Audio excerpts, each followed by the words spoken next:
You're watching the Action Sports Jax 24/7 network. Now it's time for the Brent and Austen Show.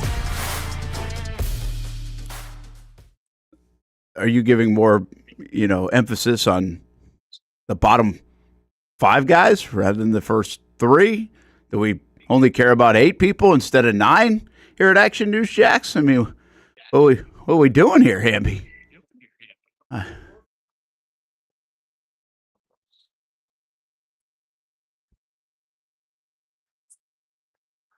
And we're missing somebody. Don't we have 9? Oh, yeah. Yeah, okay. All right, anyway, there we go. That's the free agency class. Just a little stylistic criticism here on Jason Hamby. Patrick McCarry, is he the biggest one? And do you know any of these people? How many times did you hit Google yesterday? Yeah, a lot. Brent Martineau, Austen Lane. Where the hell is Austen Lane today? Oh man, I tried to put it in my picture a little more, but I didn't get really framed up that well. I'm in here, you can look out the window here. I'm on a hill in Montana. Oh, So I mean, that's see it or really, not? yeah, that I could see some snow. That looks awful, but the rest of it looks pretty cool. Is it chilly Yeah. there? We're talking I think 32 degrees right now. So just that's nothing. just around the freezing barrier. It's actually going to be up to 50 degrees today. So I'm going to do a little spring snowboarding today in the good old city of Whitefish, Montana. Yeah, that's cool. Whitefish, Montana, man. I'm jealous though. I love that part of the country now, and I've been one time to Wyoming. I was in Montana for a little bit, but Wyoming, it was, and I want to go back tomorrow. Well, maybe not tomorrow. I'll take the players this week in terms of the weather, but I seriously want to go in the winter as well, where I was, because we've been to we were in Jackson Hole for a day or two. You did the whole thing.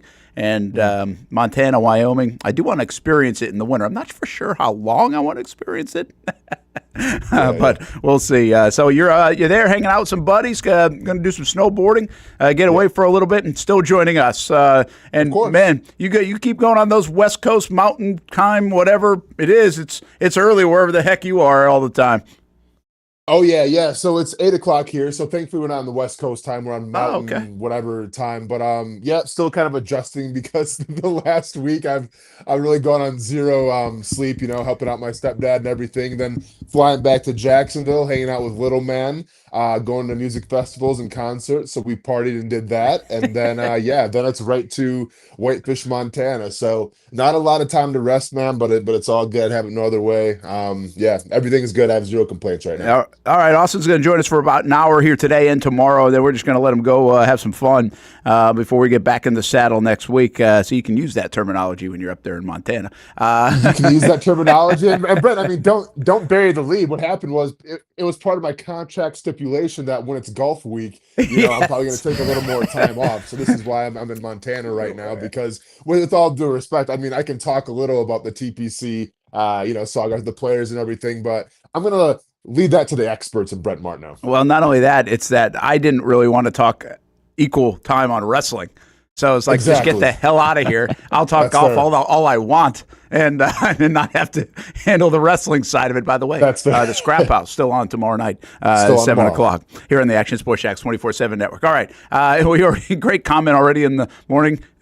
Hamby getting hammered to start the day. I absolutely love it because Delphonic said the production was way better yesterday with Kim's Corner, and someone already agreed in the chat that you're right. Already 3 minutes in, the production was already better yesterday with Kim's Corner. So we'll see how Hamby handles all the pressure today as he comes back into the fold this week.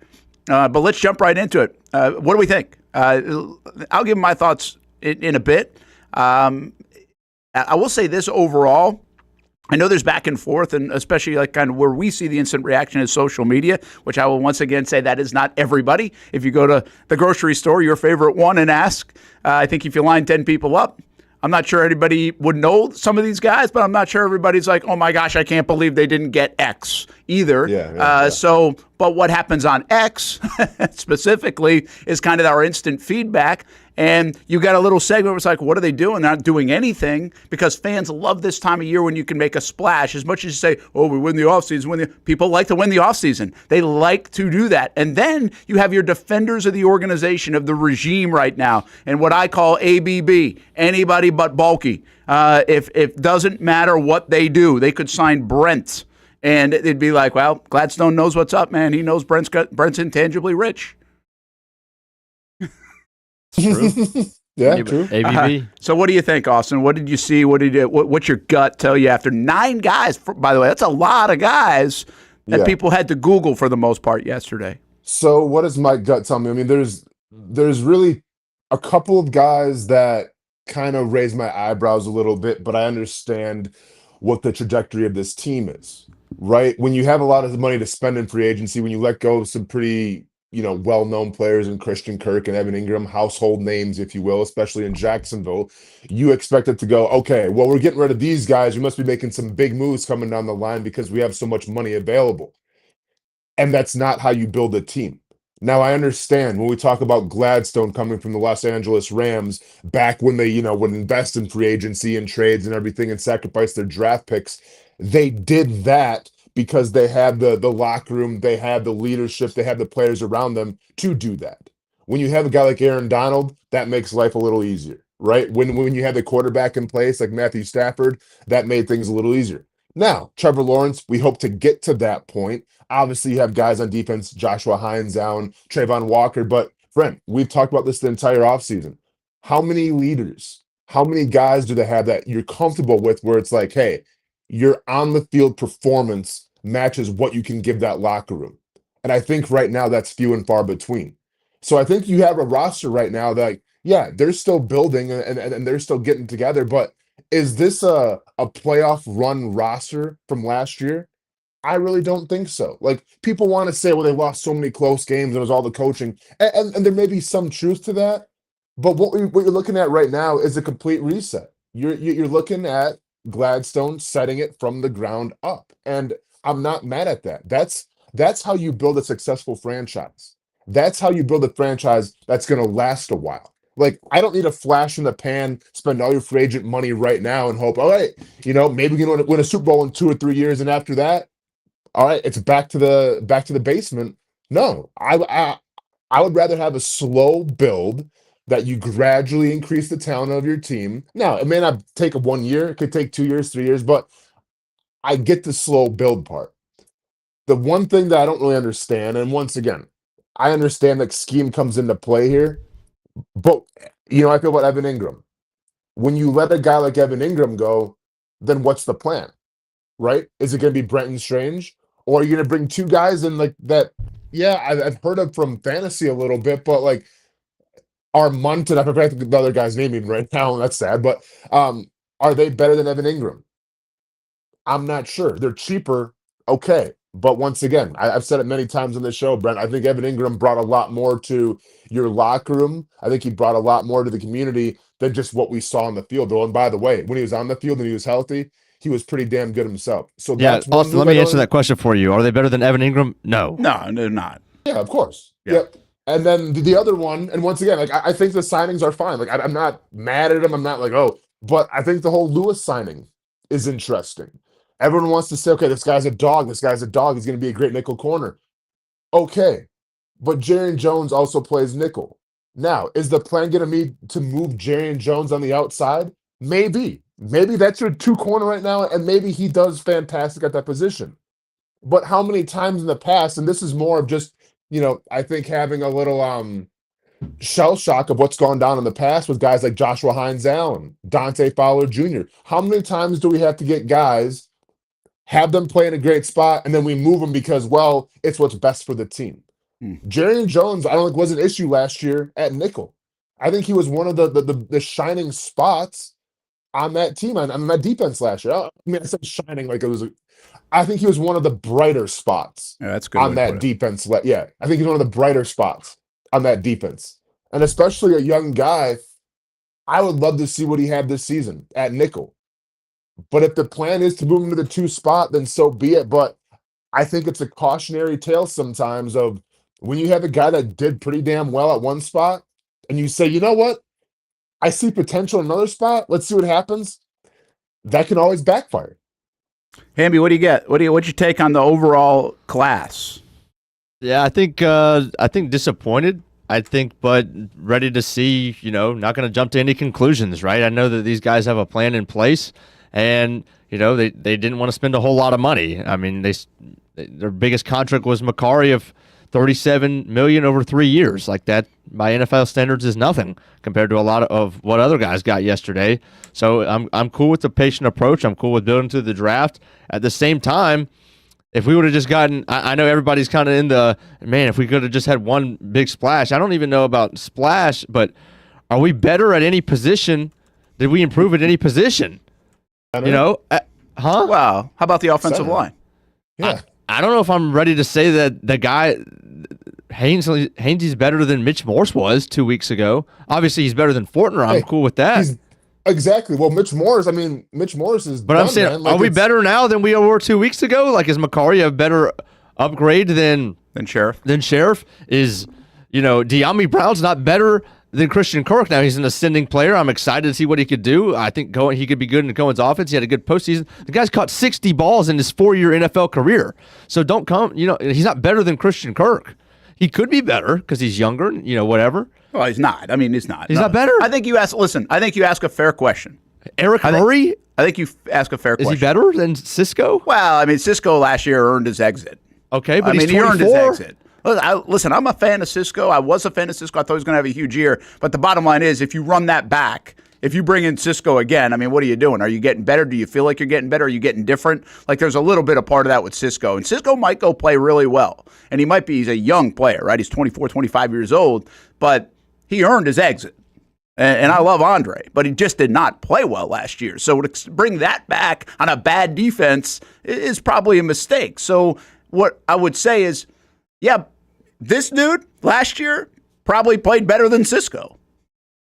I think the one place that we definitely got better is blocking and depth. Those two places.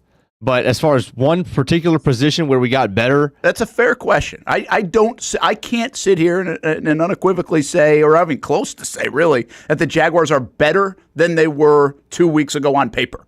We thought they were pretty good on paper. Anyway, because we thought, to Austin's point, they were going to kind of run a lot of it back. They might make a tweak here or there, like a Kirk move or an Ingram move, not both. But all these things, and we're like, okay, the coaching, the scheme, everything else, like Austin said. So, yeah, I can't sit here and tell you that, but the process also isn't over because they do have a lot of draft picks, including a number 5 overall pick. And did the dynamic change, like Austin said, too? Does the locker room change a little bit? Like, I do think the Lewis signing kind of adds some edge to them, which is something I'm looking for, is where are you going to get these guys that, man, you might have to watch out for a 15-yarder here or there. He's one of those dudes. Like, I kind of like that. They were already not a great football team. I argued that they were not a great football team in part because they were hurt, a lot of those guys. On paper, I would still give the edge to the 2 week ago team, quite frankly. But it's not done yet, Austin, too. Like, there's still more to be had. And what we found out is that on paper team, which was supposed to be one of the best in franchise history, according to the owner, and quite frankly, according to many of us, like, we didn't argue with that point, at least over the last 15 years, and it didn't deliver. So you had to shake it up some way, and now you just hope they shook it up in the right way, Austin. No, without a doubt, and I think, like, once again, they had a lot of money to spend, but I think this is an example of Gladstone took a look at this roster and said, you know what, I don't think we really need to be to compete for a Super Bowl yet. So let's make this a slow build, much to the chagrin of some Jaguars fans. And I mean, like, listen, your other option is Luke Fortner right now. So, like, what at the center position, what do you want? Like, we can say it was Mitch Morse, but it doesn't matter. Mitch Morse retired. It's over. Yeah. And we wish him nothing but the best, but, like, Mitch Morse wasn't going to be here. He chose to walk away, and more power to him. He's probably banged up. He had a long career. So then what's the next option? Like, if we're all about helping Trevor Lawrence and trying to give him confidence and everything, well, you need a center. Okay, so what were you going to do? Were you not going to maybe get the best free agent center and maybe get in the draft? Or what was the plan? So, like, I'm not mad at that. Like, time will tell. Is he better than Mitch Morse? We'll see. Is he better than Luke Fortner? Yep. So then what was the other option? So I'm not mad at that. I get that they're trying to show up the trenches a little bit. I think this speaks volumes in terms of defensive line. Now, keep in mind, if Gladstone came in and said, all right, this roster, it's not where it needs to be yet, we got to do a slow build, that's fine. But then what does he think about the defensive line, right? What did you think about guys like Mason Smith? How did you think about guys like Eric Armstead, who, maybe much like the Christian Kirk effect, maybe a little seasoned, maybe on the back nine of his career? How much does he have left? What do they feel about him? I think this kind of opens up the possibilities if they don't address this in free agency of, well, Mason Graham maybe being that top overall pick in the first round. Well, let's assume they're done right now, guys, and let's go there. I got some points here I want to bring up. I want to get your thoughts. I talked a lot about this yesterday, and I will say this, you guys weren't on the show yesterday, but I led off the show with, I got a feeling, actually, Hamby was on for the first little bit. And Hamby, what did I say? I got a feeling that it's going to be a lot slower than people think. This is not going to be Splash City, right? And I just had that thought, and I think we had John Shipley on 11:30, and I really liked what he used in his examples. And we pushed that out there on social media once Twitter got working yesterday. And it was, hey, let it come to you, right? Let it come to you a little bit more instead of being the chaser and going to chase the big dollar guy and everything else. The Jags are usually the chaser here. They're usually going to be aggressive and go get that guy and splash, make everybody happy. And then the other thing he said is like Washington did, kind of like sign a lot of guys that are, okay, they're not flashy, but they can help. And it worked for Washington. They even signed more. So I like what Shipley said there. We'll see if it has the same impact. But I also learned one other thing, guys, as I let you talk in a moment. I think the fans love the splash. I mean, Hamby says disappointed. Why? Because he wants the splash. You want to get the big name guy, even though we know over the last 12, 15 years, it's not sustainable success. There are examples of success. 22 was an example of success when you add free agency. 17 was an example of success. And even a little bit of 16 when they started to bring in Malik Jackson. So the Jags have had that, but what they haven't had is sustained success. And I'm not going to be hypocritical here. I believe this Jaguars football team will contend to some degree this year. I think they're going to be better because of the crazy numbers we saw last year in turnovers, one-score games, coaching, all the other stuff. I think they're going to raise the floor, if you will. But the bottom line for what this regime has to accomplish is really what happens not only in 25, but in 26 and 27 and leading into that stadium. That has been what's missing here in Jacksonville. And even with hits in free agency, they have not been able to get past, Austin, a year and a month or a year and a half mark of anything good consistently. Listen, the only consistent thing about this team the past decade or so is how the draft has gone.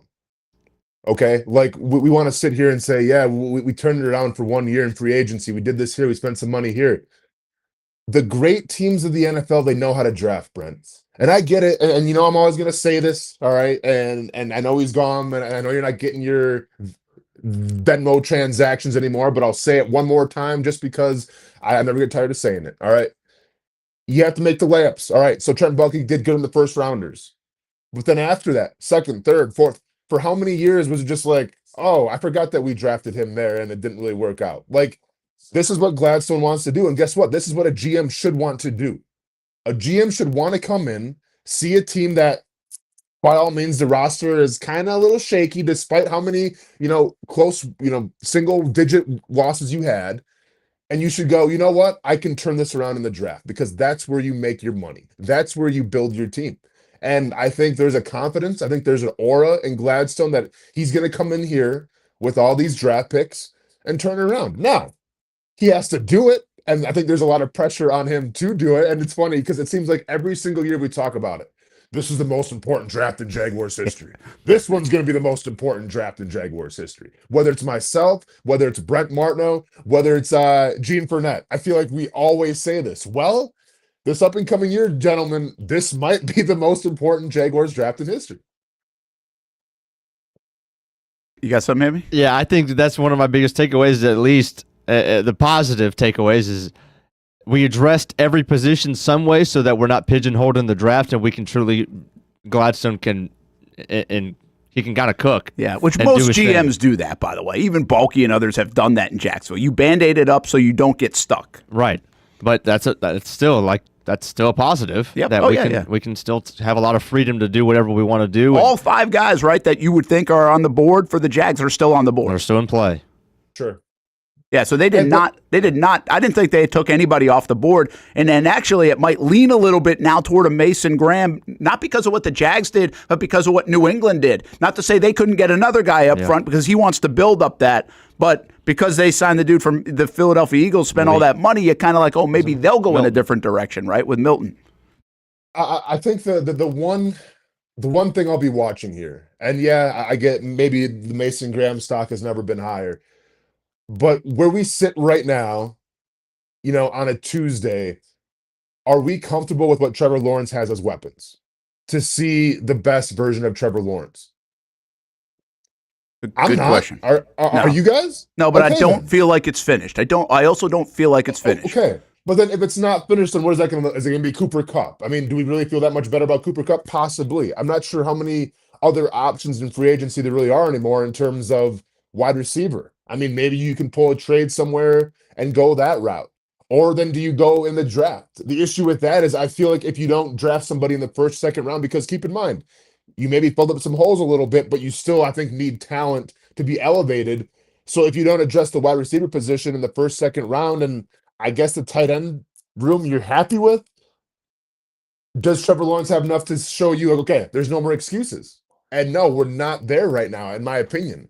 And that, to me, should be the most important part of this offseason, is making sure that he has all the tools to succeed. Now, you're going to get a bump because of Liam Cohen calling plays, we would hope, right? We're going to get a bump because hopefully we have a defense that can have your back now. We're going to get a bump because hopefully you have a run game that's going to support the pass game. But right now where it sits on paper, I'm wondering, okay, you got a guy from Washington, sure. You got some tight ends, sure. But does Trevor Lawrence have all the tools to succeed? I don't think so. Yeah, that's fair. I think that's a good way to look at it, and maybe come revisit that in a minute. Let me just give you a few things of thought from me. We got a whole list, as I put in our show rundown. There's a whole list of things to really check off. We can go through these kind of quick, but I just did the numbers, guys. Have you been whipping out the calculator? Yeah, because I don't know why I didn't think of this earlier, but here's what surprised me the most. Not that they didn't splash. What surprised me the most were those first 2 announcements or reports of what the Jags got, and that was a 29-year-old guy and a 31-year-old guy. And I was like, oh, I did not see that coming.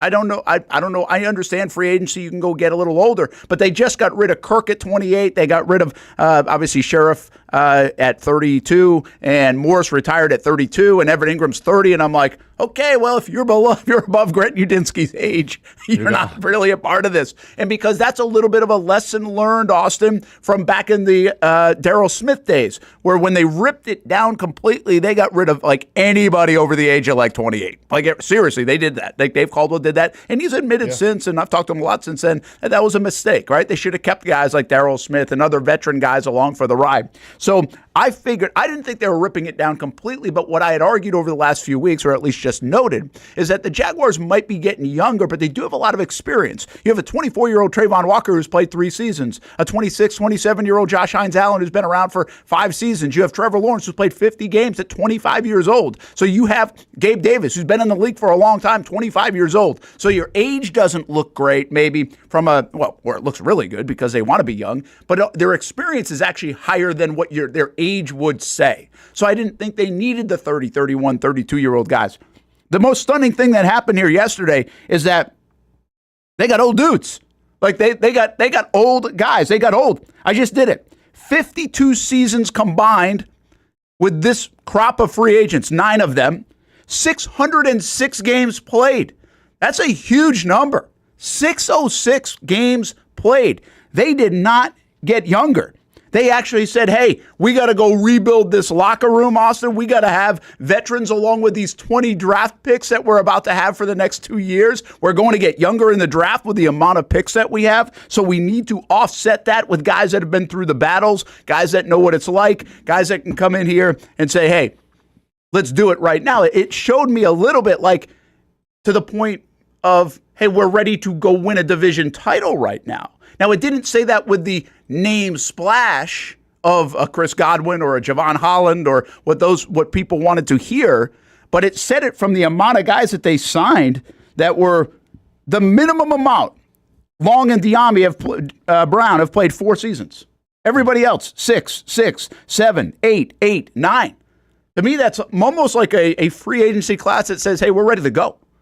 Like this isn't a long build. It's like, we're ready to go. But again, not without the splash stuff. So I don't know what that says to you guys that they added all this veteran experience. Is that just the way free agency should be? But it did take me back a little bit. I was like, whoa, 29 and 31-year-old dudes in the secondary? You just paid a 29-year-old the most money a nickel corner makes in the league in Lewis. Well, he was just surpassed. Oh, was he? Well, but the point's the same, right? So that surprised me, Austin. I was for all 9 guys. Not like they added 2 or 3 like that. They added 9 guys like that. Yeah, once again, I just think it comes down to Gladstone looking at the locker room, and Liam Cohen looking at the locker room and thinking that they don't have enough I don't want to say leadership because leadership's the wrong word, but they just don't have enough, guys who know how to do it the right way. Yeah. Now, we can sit here and break down where each one of these free agents, what teams they came from and whether winning cultures or not. At the end of the day, if you've been in the league longer than 5-6 years, you know how to do things the right way, right? Because what's the average? 2.5 years or whatever it is now, maybe 2 years in terms of lasting in the NFL. So you brought a bunch of guys in that maybe on paper, maybe stat-wise, aren't going to knock your socks off. And maybe a couple guys, I think like we talked about, I think Lewis, is a guy who plays with a lot of intensity. He's kind of got that dog in him, if you will. So you can see a guy like that and be like, okay, he's going to fit right in that defense. That's what that defense needs. That pick makes sense. Now, we'll see what happens with Jerry Jones. I guess you move him to the outside. Hopefully, Jerry Jones can pick up where he left off, playing nickel. Time will tell there. But I think at the end of the day, you just got a bunch of guys who know how to be professionals, who know how to make it in the league. And that's what that locker room needs. Because, once again, we can put this all on Doug Peterson. We can put this all on Trent Baalke. But the fact of the matter is that, I've said it a million times, this team didn't know how to lose.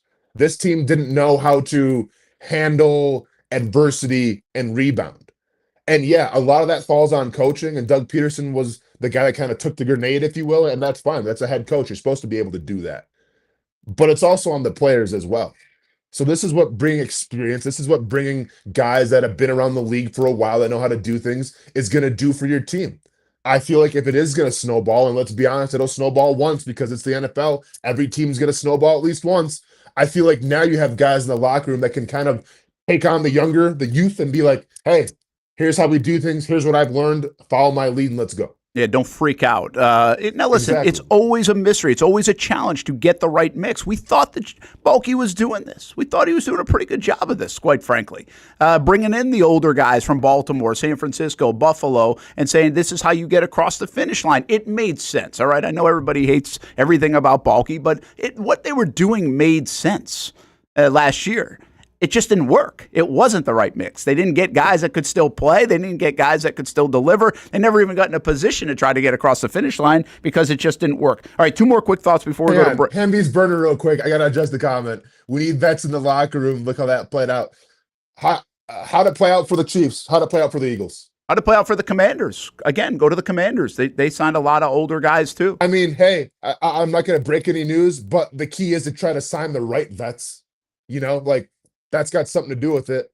But you need veteran leadership on a team. You can't do it with young guys. Sorry. Yeah, I agree with you. I think they do. I think fans don't care about that. I asked this question when they got rid of Ingram, like leadership. Leadership got you 4 wins. I was like, leadership got you 4 wins because those guys didn't play, guys. I mean, come on. Let's not oversimplify this. It is more complicated than that. But they actually add – I don't know if these guys are leaders necessarily. These guys that I have here on my list, I don't necessarily know that about them. When you bring in Armstead, it is Walter Payton Man of the Year award, right? So that part is leadership. I actually think the Jags have some leadership already instilled.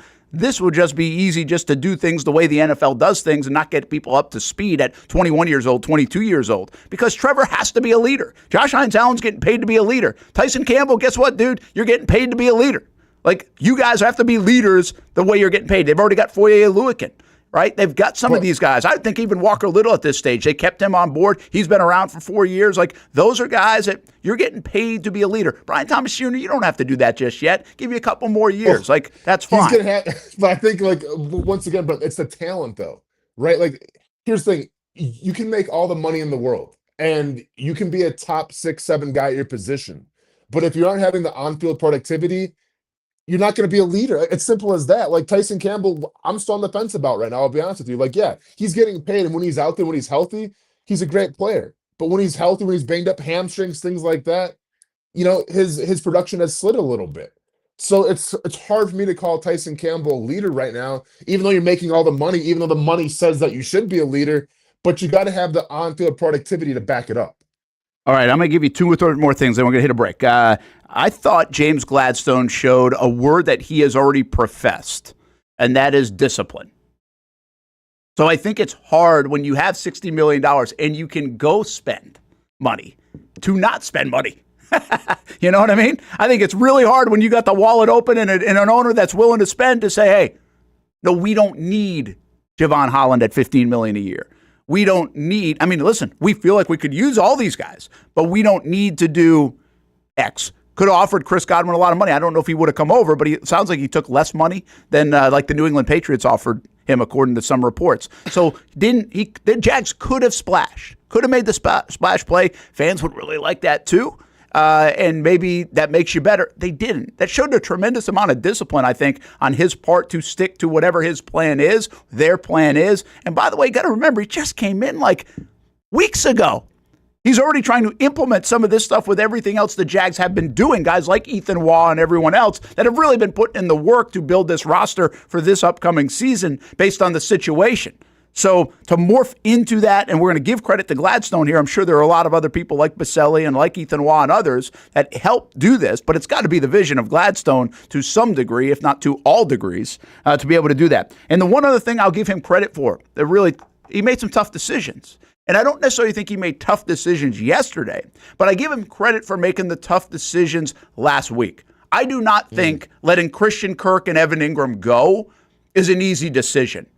It's easy for all of us to sit in that chair and say, oh yeah, can't go without him. Everything we've been saying, Austin, right? We disagree with it because of Evan specifically. And he made a tough decision there. So you got to have some kahunas now in this business to be able to make that tough decision, put your neck out there a little bit, be criticized maybe a little bit, and then make it work on the other end. We have to still see that part of it, the make it work part of it. But I do give him credit for coming in here already and making what I would think is a little bit of a, did you really have to do that decision? I think that takes a little bit of bravado and to do that right away in a move where he didn't need to do it. So again, we'll see if it works, but I do give him credit for the discipline and the tough decision-making here early on, and hopefully the other decisions follow suit in terms of positive results. Yeah, I understand that. Like, it's kind of the risk versus the reward, right? Like everyone's kind of, at least I feel like a lot. I'm not sure. I guess I haven't really been on Twitter that much, so I really don't know what's going on. Set aside from, I guess, people are mad at some dude named Yoda for some reason. But besides that, I haven't really been on Twitter a lot, so I'm not sure how they feel about Evan Ingram. Honestly, like, you know how I feel about it. I feel like the Evan Ingram thing was kind of a shocker. Christian Kirk, not so much. Yeah, we can sit here and say that it was kind of took some cojones, let Evan Ingram go. And now it's got to work out, but that's the biggest part, Brent, right? Because how many times in the past have we said, wow, I didn't really see that move happening, and then it doesn't work out well for this franchise. So I'm not opposed to letting Evan Ingram go if there was a different plan in place. But like I said, in free agency, are those guys coming in going to replace Evan Ingram? I have a hard time believing it right now. Can you adjust it in the draft? Maybe. But right now, I think in terms of the tight end position, which I think is an important position in terms of elevating the quarterback play, you didn't increase on that. You didn't help yourselves out there. Now, time will tell. Maybe schematically, it'll make more sense when I see it on the field.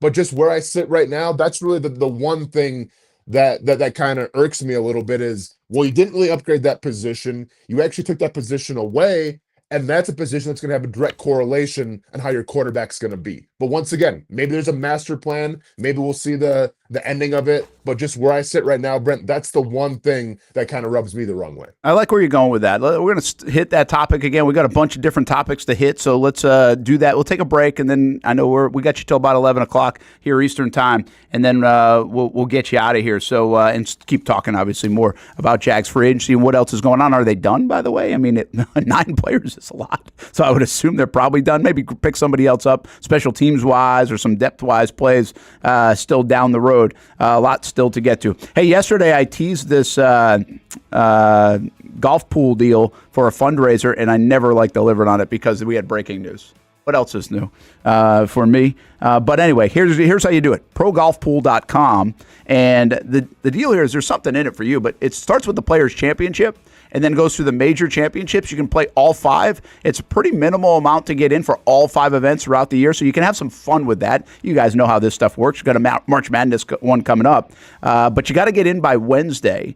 And ProGolfPool.com. A lot of the proceeds go to charity. We're going to tell you more about that part of it, but I want to get that out there. ProGolfPool.com. Check it out. A lot of it's going to a cool cause. We'll have more on that part of it. But you can, if you like to play that game, on the Golf Major Championships plus the Players, get in by tomorrow, which, of course, is Wednesday, the eve of the 2025 Players Championship.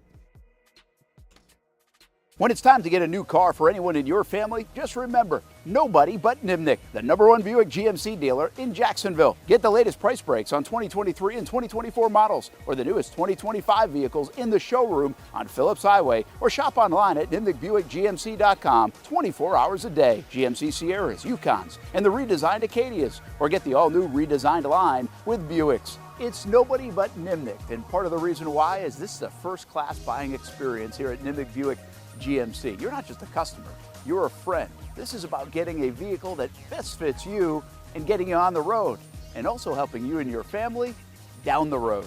Nimnick has a treating you right guarantee, courtesy, respect, fairness, and most Buicks, GMCs, and Jacksonville's only Car Bravo dealer, nobody but Nimnick. Who has put in the most years and stands behind a better experience?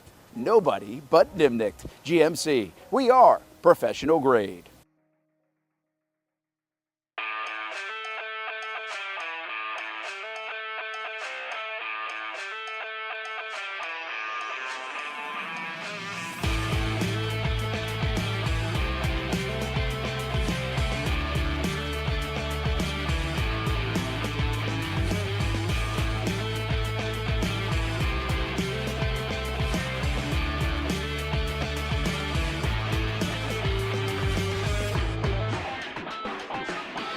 Action Sports Jax is the biggest brand in Jacksonville, and we're excited to add another partnership for this team's biggest season yet.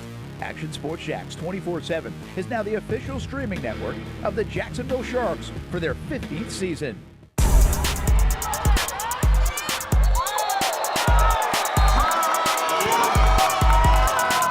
The Jacksonville Sharks are your champions.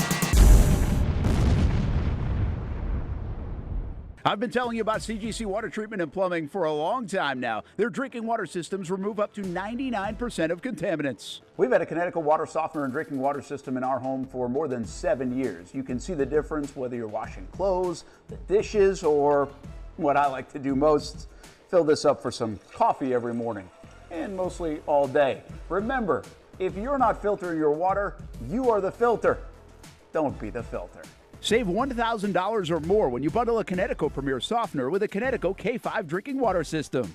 The experts at CGC Water Treatment and Plumbing will test your water for free and determine your water score. Don't know your water score? CGC will find out and recommend the appropriate Connecticut water treatment solutions so you can improve it. Call 904-552-1242 or visit cgcwater.com. Ask about our 90-day love it or leave it guarantee. CGC Water Treatment and Plumbing, an authorized independent Connecticut dealer. Florida license number CFC 1432579. 2024 provided plenty of memorable moments for the Jacksonville Armada on the pitch, including Another conference championship game appearance for Tommy Krasanovich's under-23 men's team. Is it in the dying moments? Debuting this year for the first time, the girls in blue, as the Armada fielded a women's under-23 side in the WPSL and made its presence known with some highlight moments. Potential goal of the season. Then attention turned to the future, with MLS Next teams representing the Armada badge in 3 age divisions this fall, including an under-19 squad ranking among the best in the state. Those teams are a big focus on Fleet and Footy, covering the big soccer stories each week on the Action Sports Jax 24/7 network. I'll put one in the back of the net for you. Join us for player profiles, fun interviews, and the very latest on the Fleet and all things footy. That's every Thursday at 2 p.m. If you don't see a pit, it ain't legit. When you hear that, you think Bono's Pit Barbecue, a staple in Northeast Florida now for 75 years. A place that feels like home with friendly service, a meeting place for friends, family, or business occasions. On the menu, the corn nuggets are a favorite in our house, but there's something for everyone. Sandwiches, platters, salads, sides, desserts, and family feasts. You see Bono's all over the place in Northeast Florida. You know, there are almost 20 locations in the Jacksonville area now, so stop on by, sit down, and dine in with Bono's. You can also take it to go. There are drive-thrus in many of the locations, and they have delivery options too. Just download the Bono's app to make things easy. I signed up for the loyalty program, and you can too, to get special offers. If Jacksonville is home, few things feel more Jacksonville than Bono's Pit Barbecue. Celebrate 75 years and many more to come. Bono's Pit Barbecue. If you don't see a pit, it ain't legit. Welcome back to the Brent and Austen Show, streaming on the Action Sports Jax 24/7 network. De'Ami Brown, you know, here's one where I think free agency is a good thing. Like, and this is a smart play in my part, and it's 1 year, $10 million. And somebody brought up yesterday, and they reminded me of like Dante Moncrief when the Jaguars signed him. Okay, so this is totally different. This is a guy that's now 6 years old, and he really was coming on last year. And you watch him play, and what I like about him is you can see the speed, right? You can see some explosiveness, and a lot of people feel like this is going to be a nice fit because he's good at yak, and he can take those little bubble screens and go. So this might fit really well schematically. I'm not one of those guys that sits there, this is a great scheme guy for what Liam Cohen wants to do. Like, I don't do that. But I'm reading what people are saying. I'm watching, and some of it makes sense if you kind of, like, I can do that. So I think this is a puzzle piece. I think this is a chess piece. I'm really stuck on this chess game right now. The Jags, I think, are trying to play schematically and everything else. And, you know, that's always the case when you're putting 53 together, but how does this match with that? And I think part of the reason I'm stuck on, I'll give you 2 reasons why I think I'm stuck on that right now, guys, with this regime. One is I really think they are bright. And I will, every time I say this, you'll hear me say this next. Being smart doesn't win you games. But it feels different because they really do. I think they're really bright, like really bright. And not to say anybody who's been here before is dumb, but I mean, listen, there's bright and there's normal. And like, I'm normal. Yeah. I'm not bright. Like, I'm not that level. Like, I'm a normal guy. Okay. Like, when it comes to that, I'm not. There's Matt Patricia and then there's normal. Well, that's a good example of it not always working. Jed Fish, the story of him here was that he's almost too smart. Like, he makes things so complicated because he doesn't know how to dumb it down and everything else. So again, I don't know if that means success. I just think that's different. I think we're different here in terms of these guys are intellectually very smart, specifically Gladstone, and I'm not going to slight Cohen here because I've heard the same about him, but I actually think Gladstone and Cohen even told us is on like a different level, when it comes to that. So, and by the way, that goes with a couple of guys in their front office who I would think you would say the same in terms of owner Shad Khan and Tony Khan, like intellectually, like very smart men, all right? They really are. That does not mean win football games. Understood. But I just think it feels different to me because of the level of SAT scores we're talking about here. And that's different. The other thing that I would say, Austen, is stuck in my mind about Gladstone is that whole Fisk and Verse conversation. where he had the vision to see the chess pieces work together.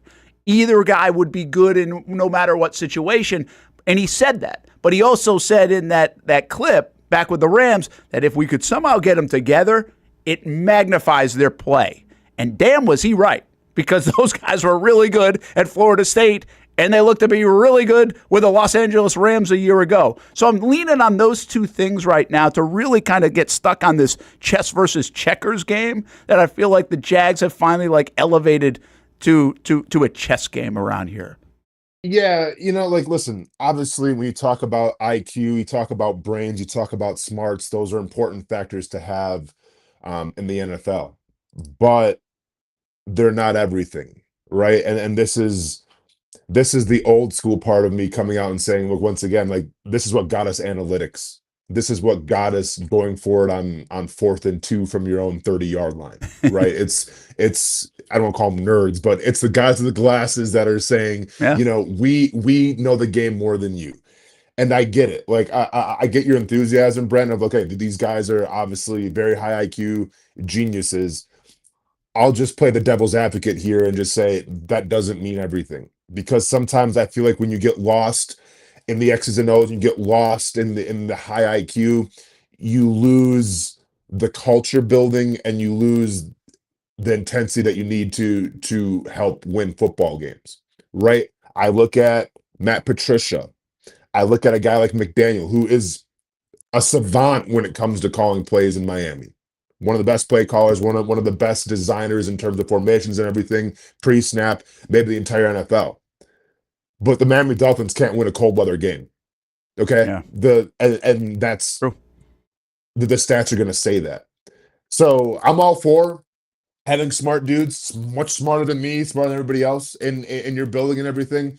But you got to balance that, I feel like, with the hard-nosed, with the eating gravel, old school mentality too, because you just can't get by winning it off smarts. What do you think, smart guy? Me? Is that my turn? Can we establish real quick? Hey, what is a men's retreat that you were at, by the way? You said that you're on a men's retreat. Yeah. What is that? That through church? Yeah. Oh, okay. I thought you were like, you're like in the woods screaming, like the things that you see like on YouTube sometimes. Like you're like learning how to build a fire. You got a bunch of just bros, like, No, it wasn't animalistic. It wasn't Boy Scouts. Oh, okay, gotcha. Yeah. Okay. Never mind then, man. That's a funny. That would be an insane weekend. Well, I had no idea, man. Like, I kind of figured. I actually had a first reaction to that text too, and I was like, I think I know what he's talking about. I think this is probably through church. Kumbaya. No idea, but I didn't have the effort, energy. Now, do you have to do that, by the way, before you get married? Is that part of the church thing? No. Okay, this was planned. Yeah. Okay. All right. Y'all ever blown up Tannerite before? Say that again. What did you just say? Tannerite, the explosive. You shoot it and it blows up. I never even heard of it. Oh, well. Nope. Didn't know that was a thing. What is it? Like what? What? It's like, I don't know how to. Great way to explain it, but I mean, is it like? Are we talking like a gun, like a firecracker, like what is it even like? And what kind of church do you go to? What family are we living in here in terms of Tannerite explosives? is a brand of binary explosive targets used for firearms practice. So it's Hamby, a little. Were you at a church or were you at a compound? Were you at a cult? No cult, just dudes. Okay, now I'm really starting to ask questions. Okay, so like it was like what? Is it a gel? It's like what is it? Here, I'll show you. It's like little beads. By the way, speaking of your cult softball theory, Austin. Obviously, I go to a lot of softball games, and it's crept in my mind lately that like there are.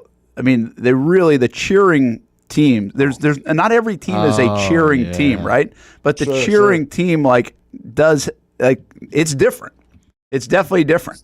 And I find it that Kaylee hasn't really played on the ultra cheering team. I mean, when you're 8 years old, everybody cheers just because that's what you do. But in high school, she wasn't on that ultimate I mean, literally. I see a hole out there. I see a hole out there. There's none of that. But so she hasn't played on that, and her college team isn't like that. But there are other college teams like that, and I'm like, oh, sure, yeah. First thing that comes into my mind. Colt team. It's a Colt, man. Check the Gatorade. You know what I'm saying? Like I've always found this funny. I've always found this funny about the softball world too, where it's like they will chant for ball 4. Like if you have 3 balls, or they'll chant for like they'll literally like make fun of the pitcher for rolling a ball, like one that comes out of their hands. They have a chant for that. You got to leave it for the worms, Brent. And I was just like, if we did that in baseball back in the day, specifically, there's a fight happening. Like, and nobody really even blinks an eye in softball. And now the baseballers say stuff too that they probably shouldn't say, and then there's no fighting usually.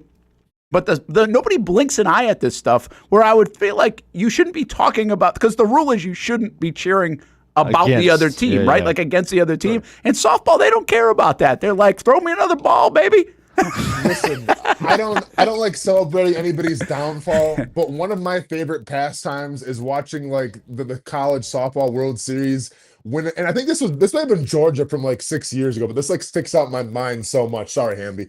But like when you're down by 10 runs, like in the 4th, and you're still trying to like cheer through it, but like you got kind of like the emotion, the tears kind of starting to wind down, but you're just trying to power through it. Like, I don't know why I don't want to say I find it entertaining, but it's just like, it's a sight to behold. It is a true demonstration of the power of the human psyche. When you're down by 10 runs and you're trying to just cheer through it through tears and knowing it's going to be your last game of the season on ESPN, but you got to power through, man.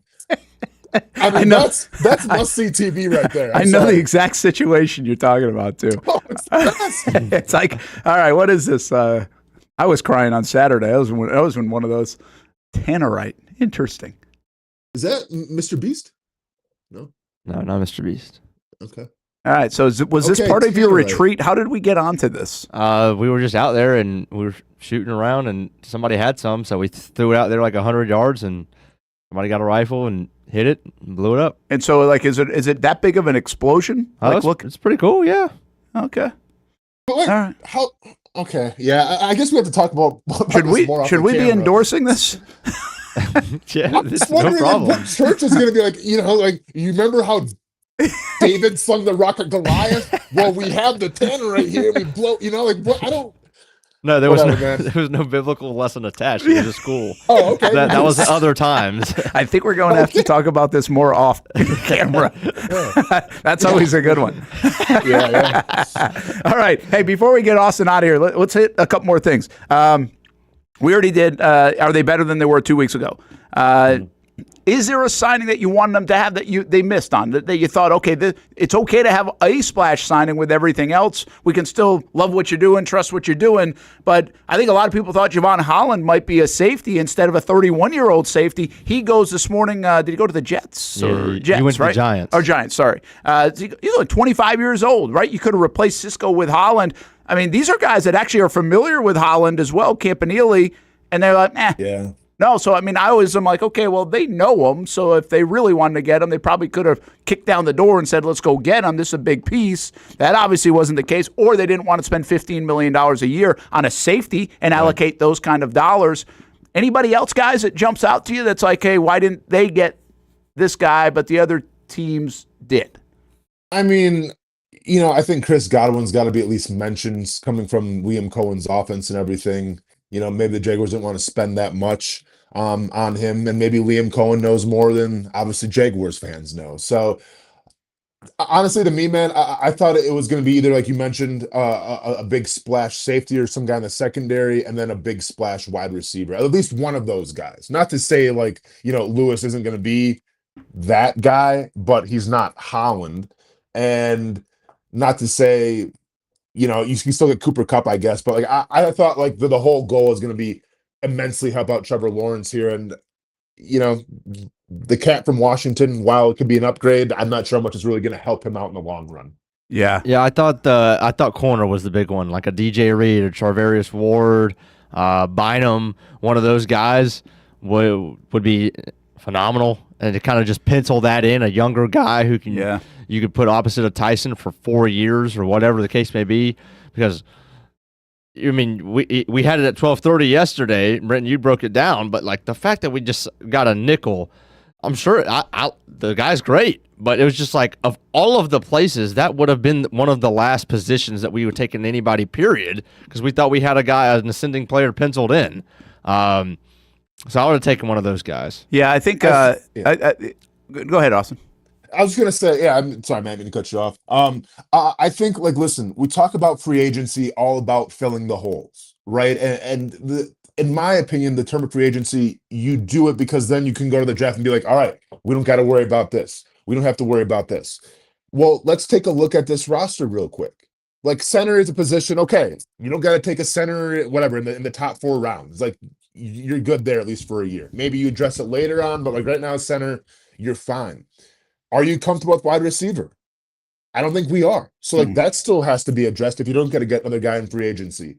Are you comfortable in the secondary? Like, are you comfortable at corner? I guess you kind of have to be, but, well, I mean, I don't think so, Austin, because I think it could mean that they don't like Jarian Jones as much as we do, right? I mean, he could go to the dime package now, and you could put an extra corner on, but like it does not mean he's going outside. I don't think so. I think that's one of the biggest mysteries, and they're not going to come out this week and be like, yeah, we don't like him. But they might just sit there and say, like, listen, I know you guys like him, but there are some holes here. Like, he wasn't as great as you think he is. Again, we were looking for something last year, and I think that's fair. We don't know if Jarian Jones is good, but we also really don't know if he's good on the outside.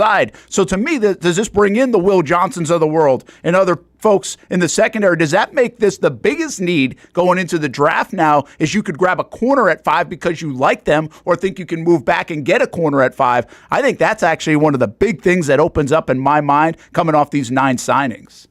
Yeah, and then also, like, are you confident with interior defensive line right now? I don't think I am. Are you confident with edge right now?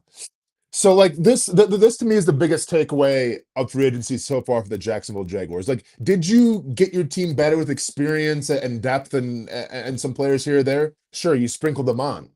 But overall, when we're going into this draft, and yeah, I get you have a lot of capital to work with, and we'll see how that pans out. But, like, are you confident in a ship that seemed to be sinking in terms of all these holes? Did you do yourself a service to say, okay, we shored up these holes, once again, we're afloat?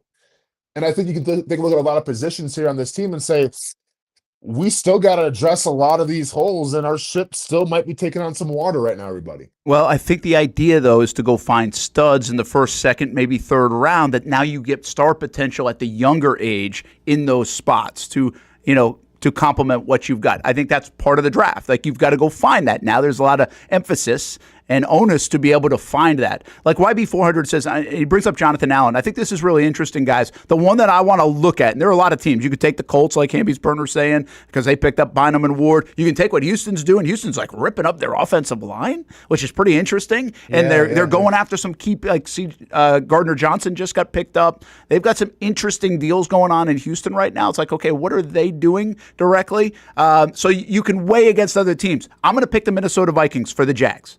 The Minnesota Vikings just went and got Ryan Kelly at 32 years old. They pick up the Freeze guy from Indy at the guard, who was one of the better guards. $88 million, yeah. Available. High price for guards now, right? Because that dude didn't like going to the Hall of Fame, but he just got $88 million, and I think that's what the Jags were concerned about with that position. But anyway, that's what they did, and they pick up Jonathan Allen on the other side. You could argue Minnesota's needs were very similar to the Jags, right? That interior, set the dish, and then on the other side. So what I just want to do is just, where are we at? It's 11 o'clock on March, whatever the hell date it is. 11th, and let's come back to it later this year. Let's come back in the fall. Let's come back a year from now and say, okay, Minnesota Vikings did some things that maybe the Jags could have done. Could have got some of that name recognition. Could have spent some more money on that interior of both trenches. They chose to go a little bit different route. What I would say, get that maybe B-level guy and hope he performs at an A level, not spend as much. Is that right way to go? One thing I'll add to YB400 here, I think, on the Jonathan Allen front, and I said this right away, even when he got available, I didn't think they were going to go get a Jonathan Allen.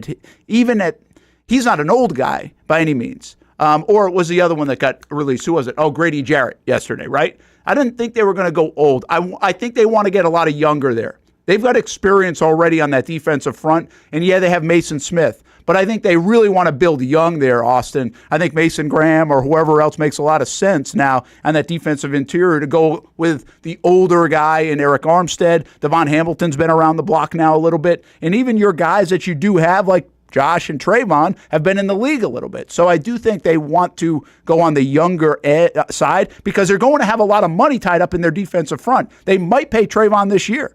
They've already paid Josh. They're paying Eric Armstead good money. They've paid Devon Hamilton.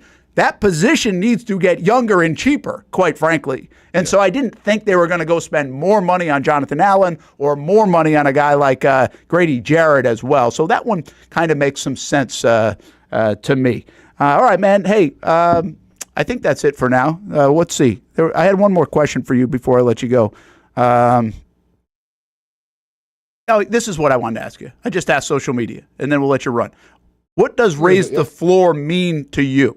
Like, what does that seriously mean, this whole raise the floor thing, which it became this trendy deal on social media, and I know you probably didn't see it, but it was like, nope.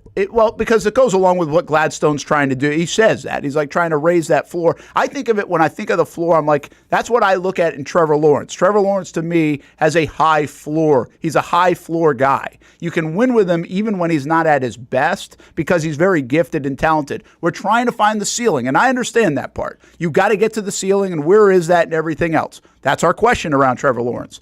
But this team, at least from my point of view, is like, hey, raise the floor because I want to still be in the mix in December. Not 4 wins in the season, not out of it by November 5th. That's what it means. That's what it kind of says to me, that we ain't going to be a 4 or 5 win team anymore. The floor has got to be where the Pittsburgh Steelers are. The 7, 8, 9 wins, at the very least, even in a bad year, we got to make ourselves good enough to do that, and then we'll reach for the ceiling. What does it mean to you? I mean, to me, in closing, I think when we talk about what raising the floor means, and once again, I don't know the context that this phrase was even used, but if you're going to say the phrase raise the floor, you talk about a foundation, and you talk about what a house is built on, right? And I've said this how many times on the show.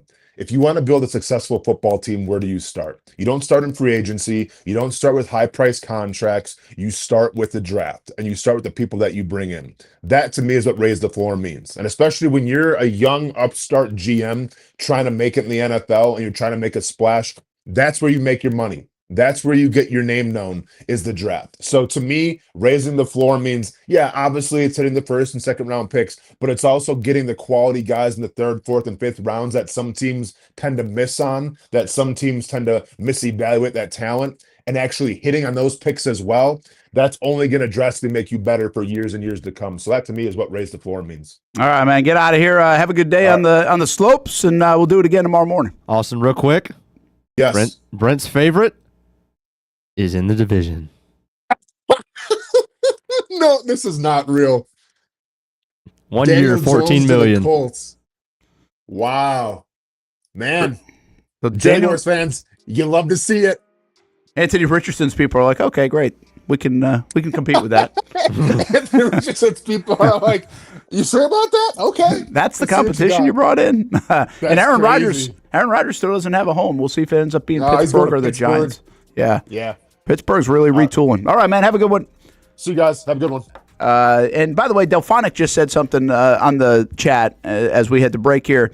And he was right. Gladstone actually has said that. I think he said it in front of a microphone. And it was like, hey, the processes of everything won't really be in place until after this year's draft and going into the next cycle, which is absolutely true. But I also don't think that means like you got to still be able to get stuff done here. Like, I know he wasn't part of this whole 18-month wave that kind of preps you for this time of year, but it's still going to be on his watch to some degree. We can give him a little bit of a pass, but some degree. So, yeah, I get what you're saying, Delphonic. I think that's true. I think even Gladstone has said that. Very understandable. So it'll be interesting to see what it looks like now compared to next year.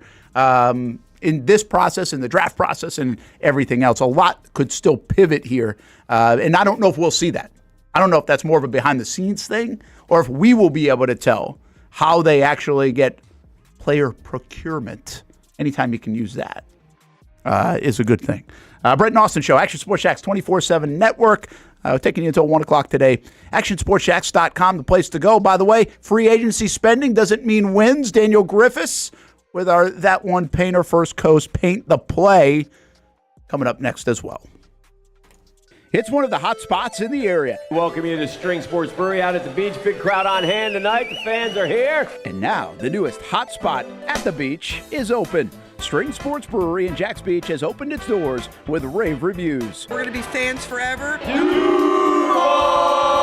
Cozy up to the bar, grab a seat in the sports-themed restaurant, or grab a seat outside and feel that breeze coming off the beach as the weather warms. Just like the original location in Springfield, try the popular beer menu and come for lunch or dinner too, because the food is fantastic. He's got some exciting news heading into 2025 as well. Christian Kirk. It's where we hosted Jags Report Live in the football season, and the String Sports Brewery staff can't wait to host you. Hey, welcome back here to String Sports Brewery. And if you haven't checked out the new location in Jax Beach, which many of you have, you got to do it. String Sports Brewery, now with 2 locations in Springfield and now open in Jax Beach on Penman Road. People helping people. It's at the core of what Alive Credit Union is all about, and it's been that way for over 70 years.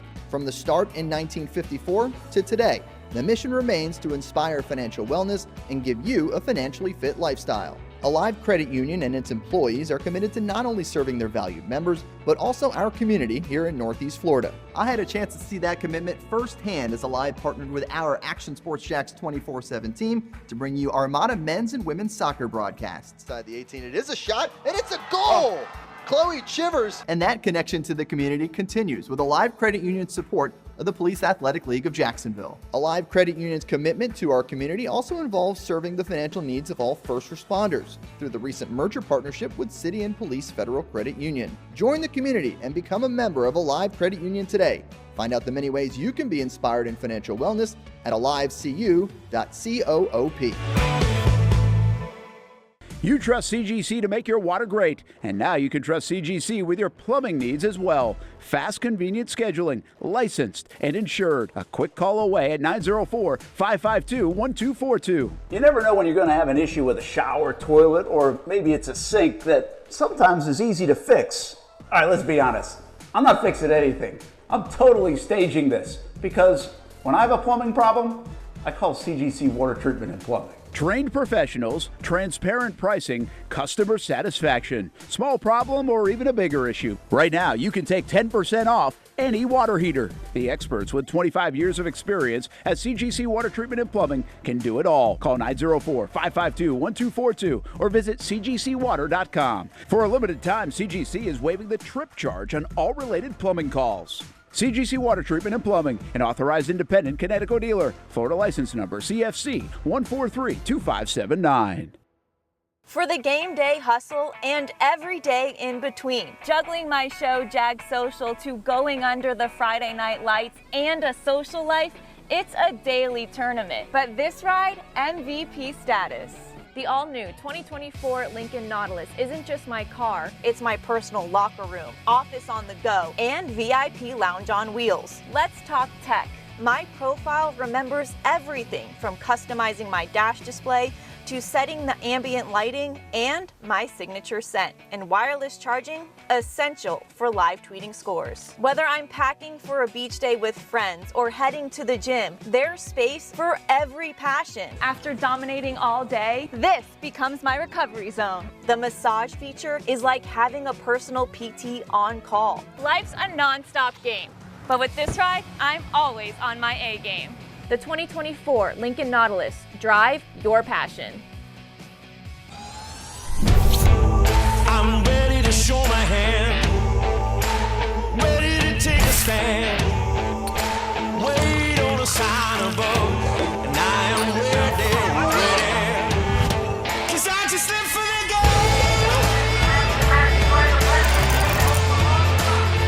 'Cause I just live for the game. 'Cause I just live for the game. For 60 years, the Bob Hayes Invitational Track Meet has provided competitive events, and we're also happy to provide scholarship opportunities too. Join us for the annual Hall of Fame Gala March 13th at the Potter's House and at the James Day Middle School Meet at UNF March 14th. There they go. And don't forget the annual Bob Hayes Track and Field Meet at UNF Saturday, March 15th. Get tickets and info at bhitm22.org. For vendors and partnerships, call 904-222-1075. Welcome back to the Brent and Austin Show, streaming on the Action Sports Jax 24/7 network. Hi, Christian Kirk sharing a moment of thanks with everybody here in Jacksonville, but also saying, look out, Jacksonville, we're coming to get you with the Texans now, as he's a part of that. I thought it was a nice exchange. I don't know.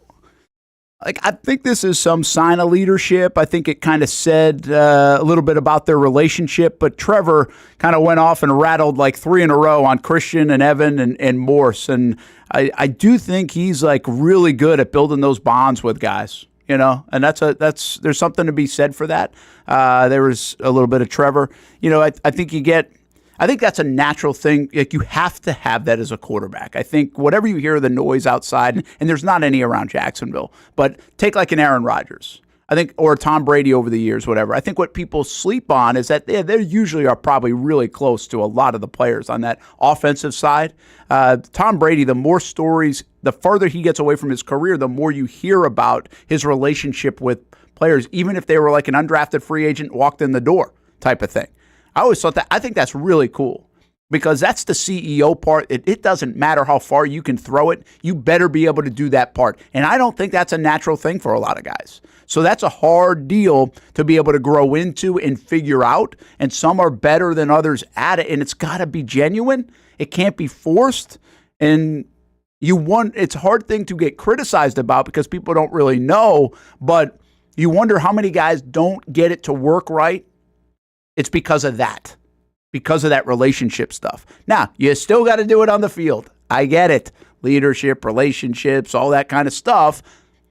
It's good. You've got to have it. There's an importance to it, but you still got to get it done on the field. Fully understand. Welcome back, Brent and Austin Show, Action Sports Jax 24/7 network. As we've been showing you or telling you a little bit, welcome to the Jacksonville Sharks, by the way. We'll do a little formal introduction to those guys as we partner up with them. We're the official streaming network here on Action Sports Jax 24/7 of the Sharks' 15th season. Training camp's already underway. Season opener next Friday on the road. Early April at home, you'll be able to see the Sharks right here in Jacksonville. So stay tuned for more information, and love having the Sharks on board as well here in this 2025 season. We've got a big basketball event coming up on Saturday. We'll visit with a couple of hoopsters and the man organizing that in just a little bit at the bottom of the hour. Obviously, the Players' Championship, we will be out there starting tomorrow. We had a lot of stuff still happening today, so we kind of held back. The PGA Tour commissioner, though, is speaking now, so there will be some interesting things that come out of the Players, and we do have Players specials every night this week at 11:15 on CBS 47 and Fox 30, so completely covered on the golf side of things at the Players' Championship. Daniel Jones signs with the Colts. Just a real quick thought on that. Daniel Jones is like, this is the craziest part of like sports to me. Daniel Jones doesn't play great. And I've defended Daniel Jones in the past, and he had like the one nice year. But here's how crazy money is in the NFL, where Daniel Jones getting a 1-year, $14 million deal. Bro, Zach Wilson got 10. Even, let's just stay with Daniel on that one, but that's amazing too. But $14 million deal. It reminds me of like the guy that you work with or the gal that you work with, like that just can't get fired. Like there's always that, like at whatever place you work, and it's like, how's this person still have a job? Like they've been probably like HR or this or that, or just isn't very good. It's like, how do they still have a job? Like there's always that person. Actually, now I think of it right now in our place, I wouldn't be like thinking of a specific person. So everybody here who I hammer about your driving ability and your parking ability, which has really, by the way, leveled up in the last couple of weeks. It has leveled up. I think we put the place on notice. It's even leveled up to me. I now have like reparked a couple of times because I'm like, if I'm going to hold everybody to a standard, I got to make sure it looks okay. I don't want a picture floating around of the truck. Not that Nimnik Buick GMC Sierra. They know what I'm driving around here. So, but anyway, that's what this Daniel Jones said. $14 million? $14 million to play like he did? And I know some of it's the Giants' fault, but $14 million? No wonder why everybody wants to be a quarterback. Brent, I get that one. Zach Wilson is making $10 million still from one pro day throw 5 years ago. That is fair. But here's the deal. Here's the difference between Zach Wilson. There's no downside. The downside of Zach Wilson is not as loud as like Daniel Jones because you didn't see him last year. You know what I mean? Yeah. And actually, I saw something. Somebody said this. I don't even know exactly what it meant.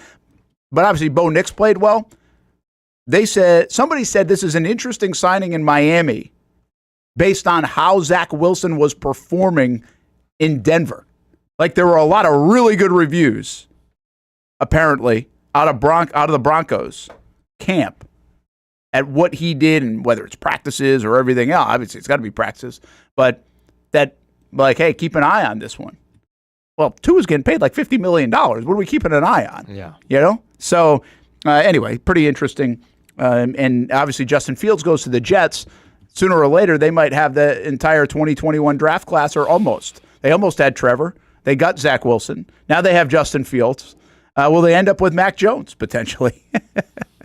What kind of engine do I have in the Sierra? You don't know that. I don't know any of that kind of stuff. I'm not sure about that. You talking like V6 or V8? Is that what he's talking about, Casey? V6. I think the V8 might be the Denali. I don't have the Denali. There you go. You figured it out. Are you an engine guy? No, but I know what he's talking about. You look like you should be an engine guy with that beard. I look like a lot of things. I actually came in here because I heard you just saying names of people that should be fired a long time ago. I've actually got like 5 or 6. Do we want to do that? Well, listen, you've been on the list. Yeah. So I've actually got a couple more if you want me to go through them, but I don't know how well that'll end for us. Yeah, I don't know, man. You might not know everybody around here anymore. Not on this side of the building. Oh, I'm talking about the other side.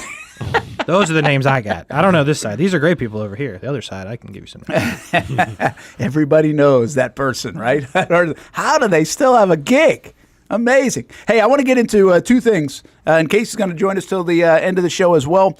I'm actually scooting at about noon, so these guys are going to have it from 12 to 1. And maybe getting a Cooper Cup and some other things. But along those lines, and this isn't a Cooper Cup conversation, but I thought Austen brought up something a couple of times, and I wanted to get through some of the free agency part before we landed on this. So we got his thoughts on it.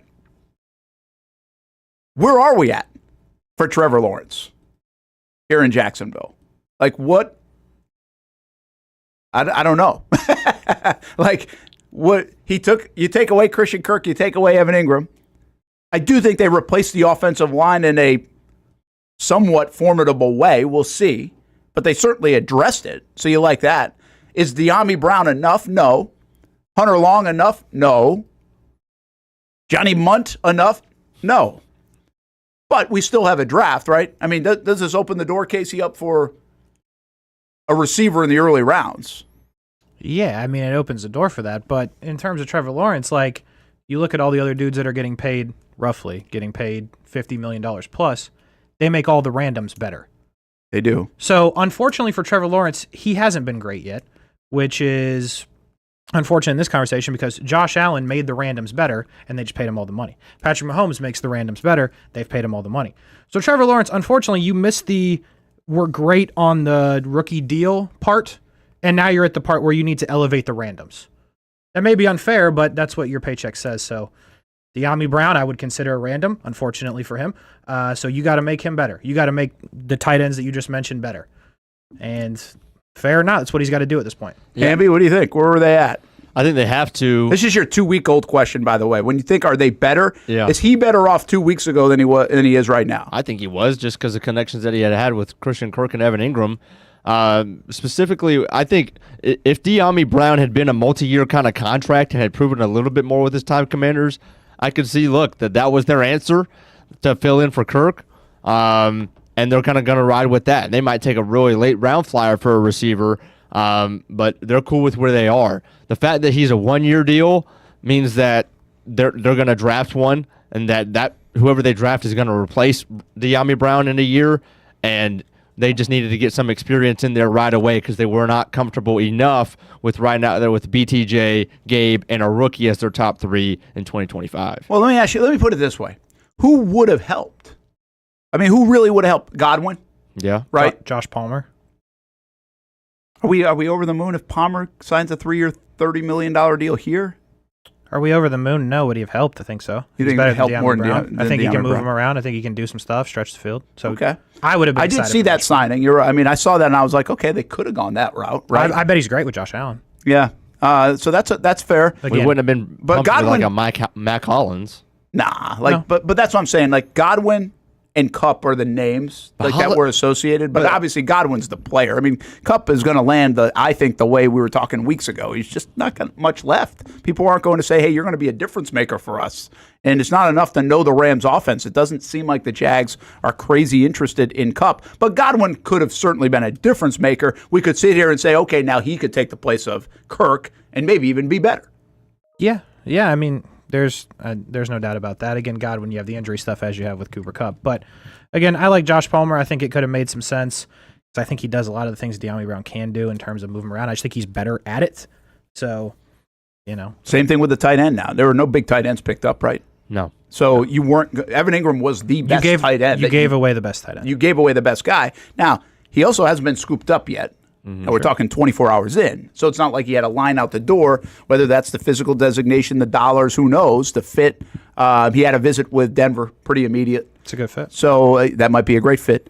And so I don't know, other than Chris Godwin in this conversation, once you made the moves to get rid of these guys, Kirk and Ingram, were you going to get better at this stage of it? See, there's one other big thing, and I didn't mention this at the top. For months, people have been saying this isn't the greatest free agency class. It's not a great one. Well, don't you kind of like the idea that the Jags stayed away from overspending and not a great one? Right? It's not like this is a blockbuster. You can get everybody. They would have been maybe throwing more money at guys if that was the case. Maybe it was 3 years ago, whatever else.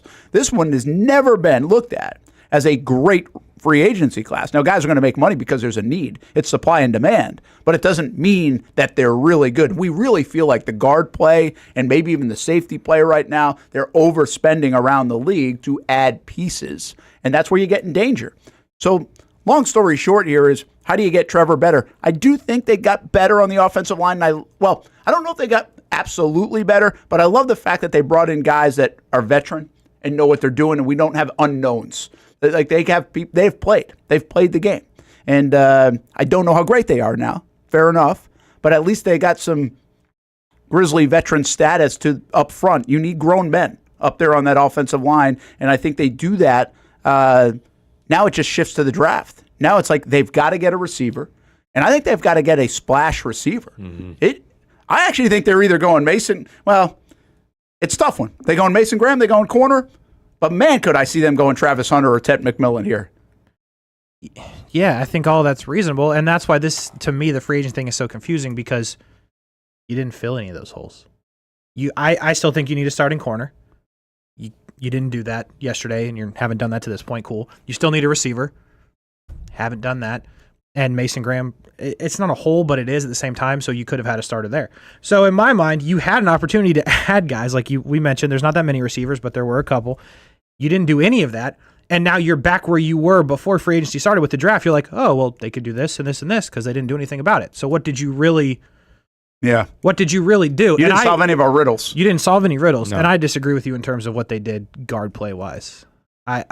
I'm truly lost at this. And listen, I'm not a PFF guy here, but if you guys want to play a little game, who had a higher PFF score? The new guy they signed from the Ravens or Brandon Sheriff last year? I would have said Sheriff. Oh, Sheriff actually had a good year. It was Sheriff. Yeah, Sheriff had a good year. What about Ezra Cleveland, who you think had a higher PFF score? Probably Cleveland. Yeah.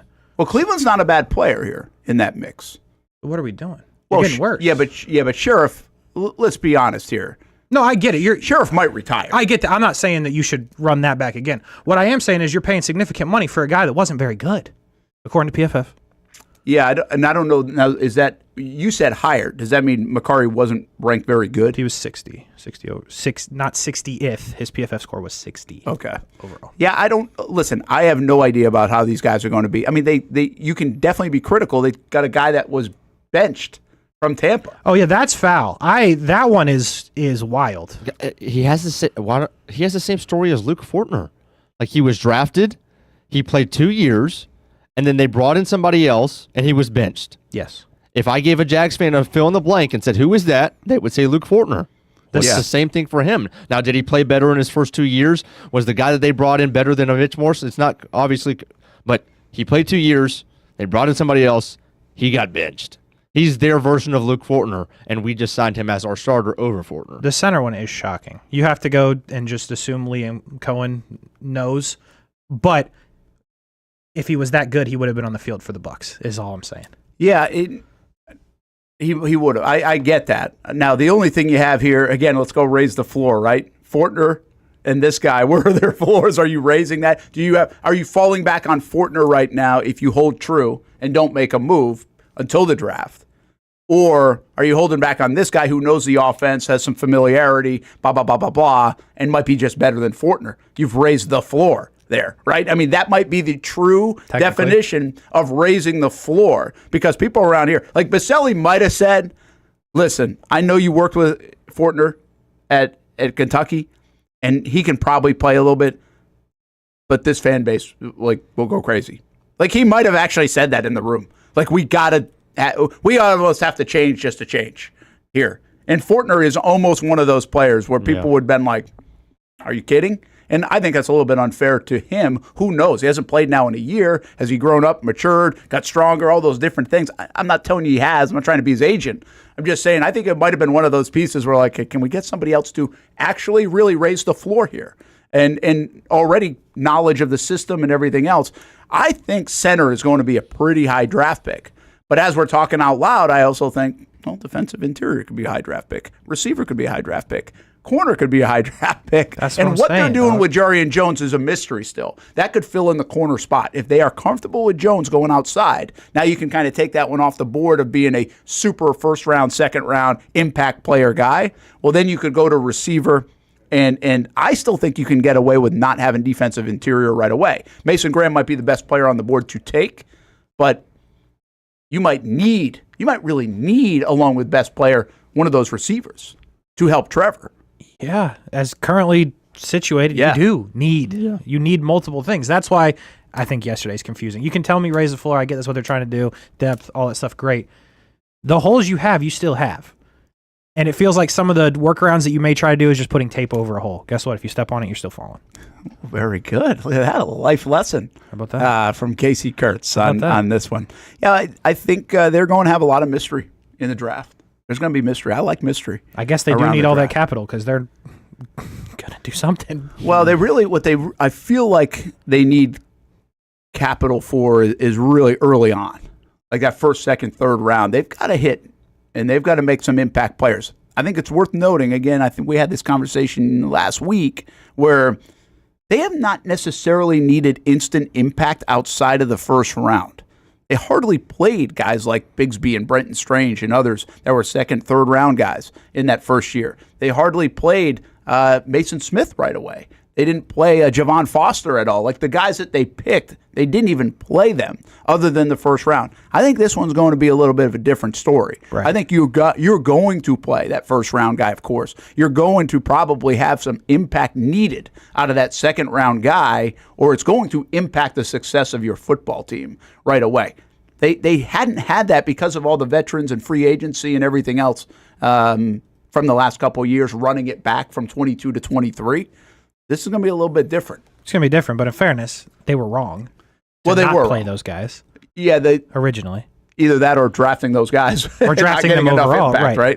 Picking those humans. Sure. Yeah. So yeah, this will be different. But also, what'd you win 4 football games last year? 4. You need everyone. 5 out of the last 23. If you're picking somebody, in my opinion, if you're picking someone you don't think is making an impact right away, don't pick them. Yes, because the goal is to win, right? Yeah. Like that is what we're trying to do. The first, second, third round. Yes. Just go the old adage of that's where I'm finding starters. Right, but don't. I know that James Gladstone didn't pick Brenton Strange, but don't go that route again. Like, I don't think you're in a position to make luxury picks where we thought they were when they picked Tank Bigsby and Brenton Strange. You weren't there, as it turns out, and you're certainly not there now. Yeah. A lot of people, before we take a time out here, we'll get back to all this stuff. I think the tight end spot is interesting. They didn't hit a home run on the tight end. They do, obviously. Brenton Strange is squarely the star of the room. Mm-hmm. And we don't even know if he's good. Like, we really don't even know how good he is. And I like Brenton a lot, but I'm not sure if he's a star of a room. Sure. Right? Now, there are a lot of rooms at the tight end spot that aren't stars and can still get the job done.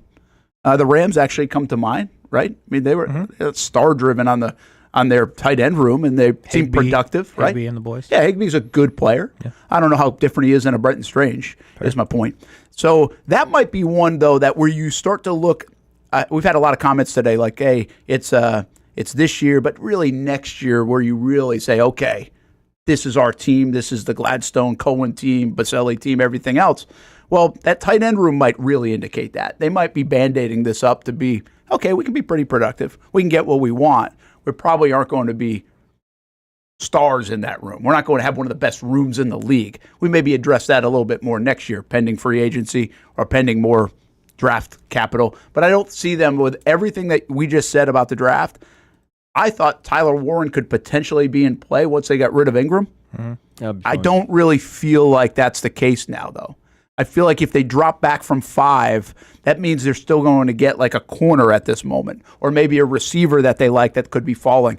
Less tight end. Like I would say that's one thing I feel coming out of yesterday, different than Friday, is that I don't think now like they're going tight end. Yeah, I would agree. Even if they were never going tight end at 5. Yeah. I don't think they were going tight end at 14 or 18. I would agree with that because you don't necessarily, well, you definitely don't need a tight end like Evan Ingram a couple years ago, 100 catches. Like, you don't need that person. So you can get by with your tight end being 500, 600-yard receiver, something like that, if you've got wide receivers that can make plays for you. The interesting part is you only have one of those at the moment. Something's got to give here. Yeah. Something's got to give. Hey, you got to get better. You still got to get better. They do have a lot of draft capital to get better. Could we see some of that draft capital in a trade capacity at some point still? You could do that all the way. I mean, you could do that for a while. Mm-hmm. Like that. Like, again, free agency hasn't really even started, but it's also not over. And then you still have the big the draft and potential trade pieces. Be interested in this roster construction coming up over the next month and a half. Let's take a time out. Come back. We're going to talk a little hoops. Big event going on this Saturday. A lot of events happening here in town with the Players Championship, Bob Hayes Invitational, and this All-Star event. And then we'll also hit on this. And Daniel Griffiths gives us free agency spending based on also performance this decade so far. It's on actionsportsjacks.com if you want to get a head start. We'll tell you what a graph means, or our interpretation of it, when we come back.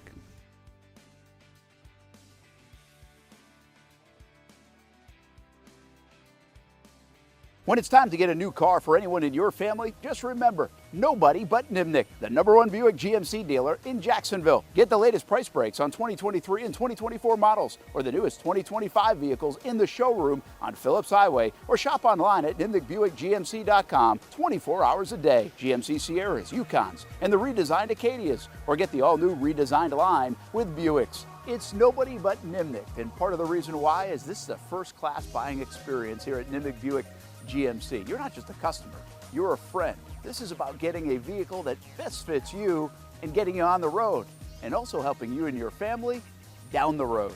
Nimnick has a treating you right guarantee, courtesy, respect, fairness. And most Buicks, GMCs, and Jacksonville's only Car Bravo dealer, nobody but Nimnick. Who has put in the most years and stands behind a better experience? Nobody but Nimnick. GMC. We are professional grade. 2024 provided plenty of memorable moments for the Jacksonville Armada on the pitch, including another conference championship game appearance for Tommy Krasanovich's under-23 men's team. Is it in the dying moments? Debuting this year for the first time, the girls in blue, as the Armada fielded a women's under-23 side in the WPSL and made its presence known with some highlight moments. Potential goal of the season! Then attention turned to the future, with MLS Next teams representing the Armada badge in 3 age divisions this fall, including an under-19 squad ranking among the best in the state. Those teams are a big focus on Fleet and Footy, covering the big soccer stories each week on the Action Sports Jacks 24/7 network. I'll put one in the back of the net for you. Join us for player profiles, fun interviews, and the very latest on the Fleet and all things footy. That's every Thursday at 2 p.m. I've been telling you about CGC Water Treatment and Plumbing for a long time now. Their drinking water systems remove up to 99% of contaminants. We've had a Connecticut water softener and drinking water system in our home for more than 7 years. You can see the difference whether you're washing clothes, the dishes, or what I like to do most, fill this up for some coffee every morning, and mostly all day. Remember, if you're not filtering your water, you are the filter. Don't be the filter. Save $1,000 or more when you bundle a Connecticut Premier Softener with a Connecticut K5 drinking water system.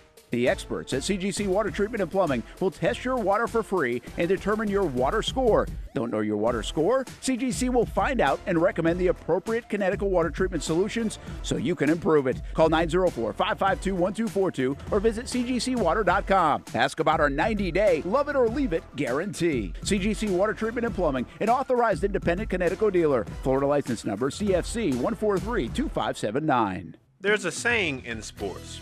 You can't win them all, but you can win a lot with good folks on your team. Like that one painter, First Coast. It's tough to beat the sun in Florida, so your home fades. It's tough to beat that HOA when they come calling. Beat the sun, beat the HOA with that one painter, First Coast. And it's a good time to do it. Less rain to work around, and painting in mild temperatures is perfect. After all, the paint bonds to the surface so much better. Give that one painter First Coast a call at 904-417-3557 or look them up at first-coast.thatonepainter.com. Fast estimate, guidance on color and HOA requirements, and the highest quality job you'll find anywhere. Be a big winner in your neighborhood with that one painter First Coast on your team.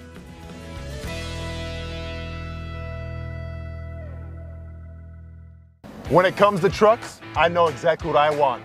And at Bozard Ford, they make it easy to get exactly that. Let's go make this truck a little more my style. With Bozard Built, I can create my perfect truck right here. Lift kit?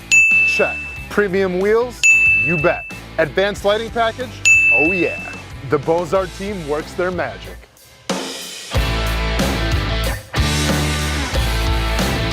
From bumper to tailgate, I'm making this truck mine.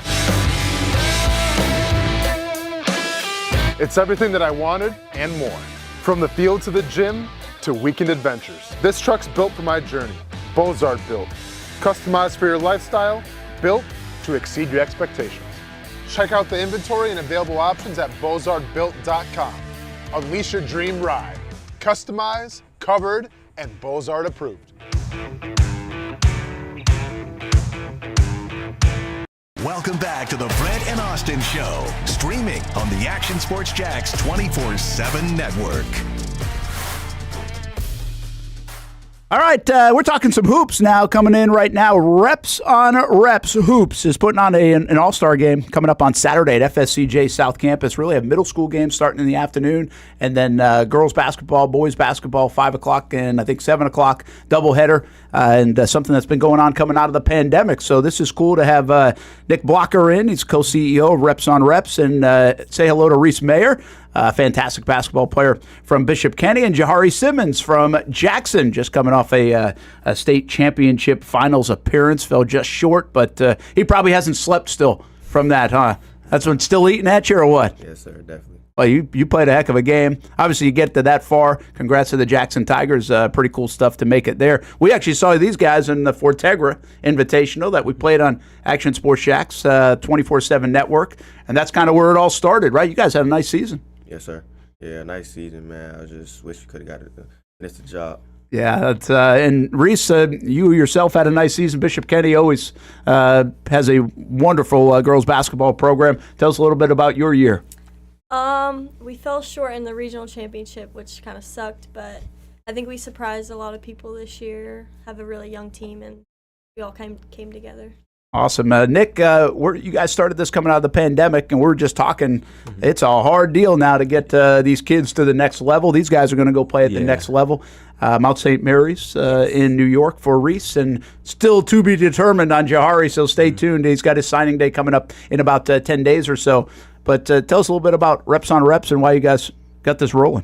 So Reps on Reps started during the pandemic. Originally, it was formed as a bridge to help kids get into school. Then that bridge, it just expanded to us just being more involved in the community, throwing tournaments, all-star games, and things just to showcase each kid's individual talents throughout the city. So how has it worked, and where's it going? Is it you got it in a certain place right now, a few years in, where you want it? So it's always a work in progress. We're never satisfied. We always want to be better.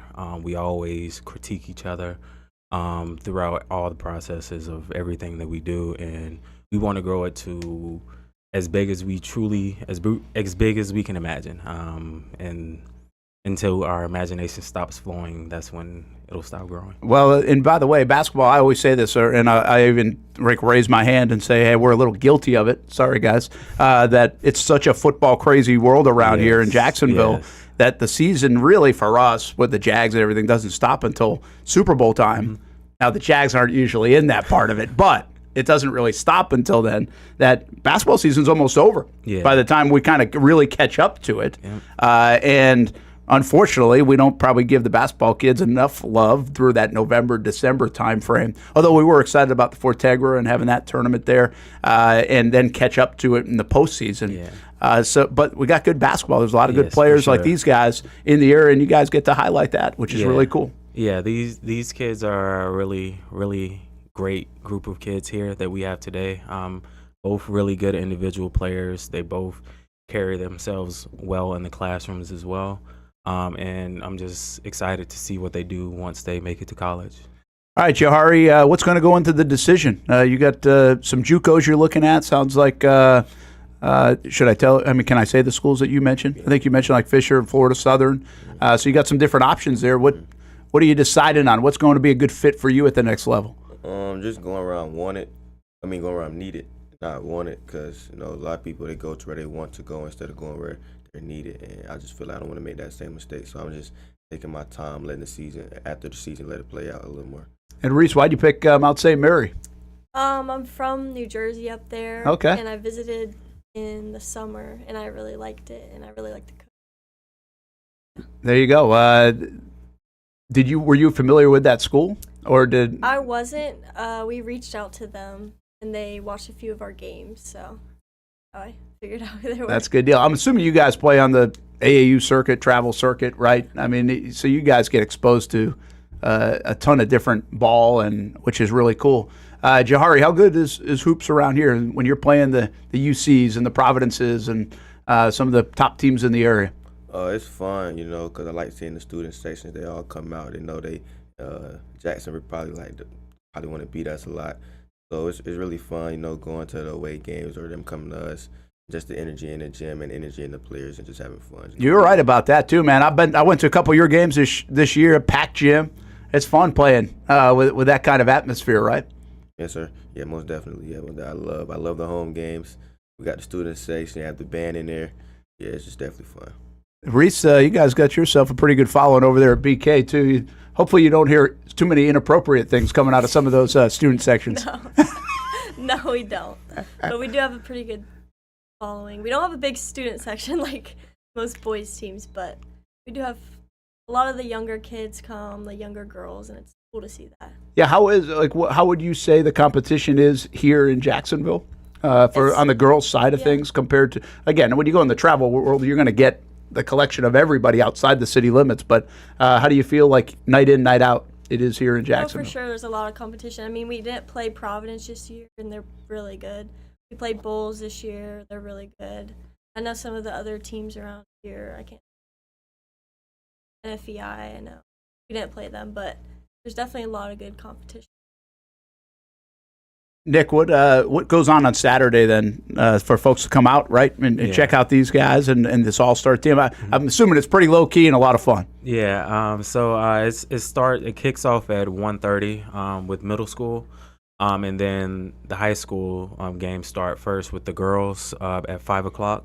And then in the middle we have the season awards, where it's Player of the Year for boys and girls, Team of the Year for boys and girls. We have a 3-point contest and a dunk contest, and then we'll finish it off with the boys all-star game. It's gonna be really fun. Every year is really fun. It's packed out.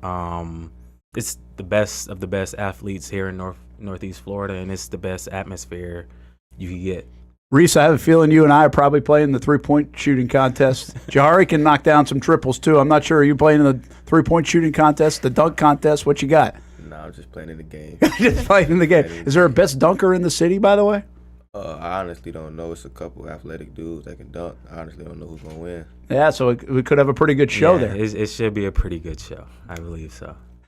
How else can you get involved with what you guys are doing throughout the year? Because obviously this is a highlight moment for basketball in the area, high school basketball, girls and boys. But you guys are doing things throughout the year that folks, moms and dads, coaches, kids can probably get involved with. Yeah, so we do camps, showcases, and tournaments throughout the year. During the summer is mostly camps, just assisting. It's maybe like elementary to middle school camps. I'm just trying to assist kids with the growth of the game, teach them the fundamentals and the right way to play. And once the season starts, we kind of do we're going to be doing a preseason this year, but we normally have been doing a Battlegrounds tournament. For this will be the third year of doing that tournament. It's in December, and that's at FSCJ as well. And then we will also be doing a Women's in Sports Day coming up in January. Awesome. All right, let's leave you with this. NBA team you guys like? Warriors. Warriors? New York Knicks. Yeah, well, of course, from where you're most of the time, I'm sorry right now, not too bad. Like Knicks fans, most of your life has not been great. By the way, most of your life's been pretty good at the Warriors. This guy doesn't know that everybody used to make fun of the Warriors, right? I mean, it's like the Patriots back in the day before the Patriots when these guys were born. Yeah. How about college? Kentucky.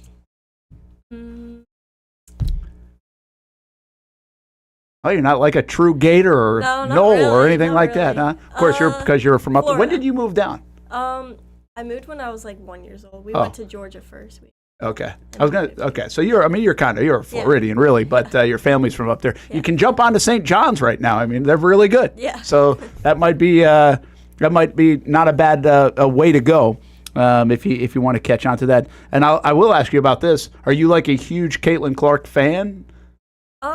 Yeah, I like her. I mean, I'm not like a fanatic, I guess you would say, but yeah, I like her. Yeah, I guess I haven't really talked. I mean, we talked about Caitlin Clark probably more last year than,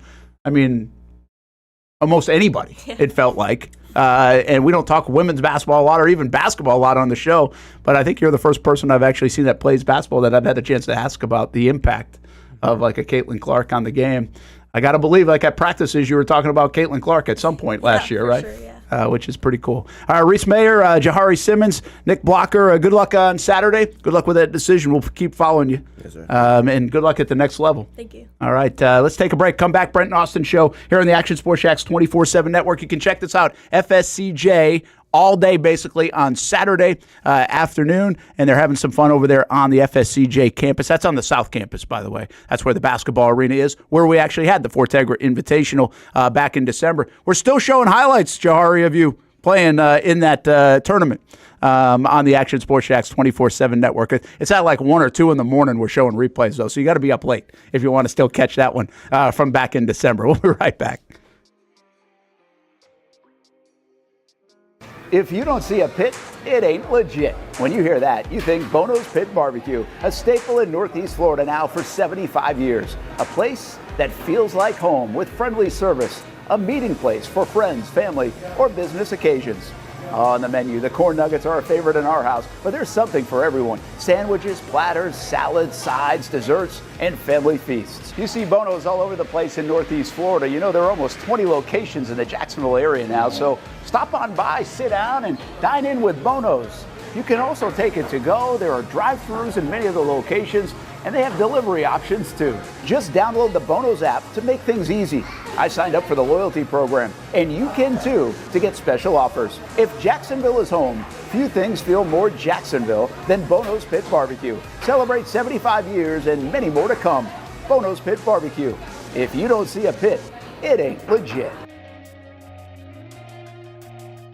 For the game day hustle and every day in between. Juggling my show, Jags Social, to going under the Friday night lights and a social life, it's a daily tournament. But this ride, MVP status.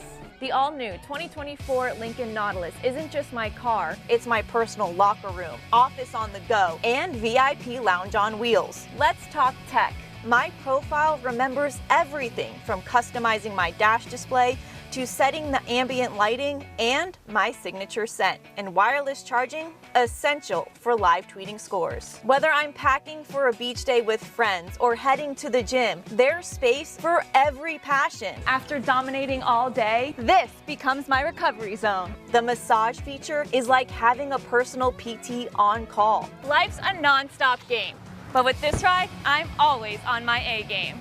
The 2024 Lincoln Nautilus. Drive your passion. You trust CGC to make your water great, and now you can trust CGC with your plumbing needs as well. Fast, convenient scheduling, licensed and insured. A quick call away at 904-552-1242. You never know when you're going to have an issue with a shower, toilet, or maybe it's a sink that sometimes is easy to fix. All right, let's be honest. I'm not fixing anything. I'm totally staging this because when I have a plumbing problem, I call CGC Water Treatment and Plumbing. Trained professionals, transparent pricing, customer satisfaction. Small problem or even a bigger issue. Right now, you can take 10% off any water heater. The experts with 25 years of experience at CGC Water Treatment and Plumbing can do it all. Call 904-552-1242 or visit cgcwater.com. For a limited time, CGC is waiving the trip charge on all related plumbing calls. CGC Water Treatment and Plumbing, an authorized independent Connecticut dealer. Florida license number CFC 1432579.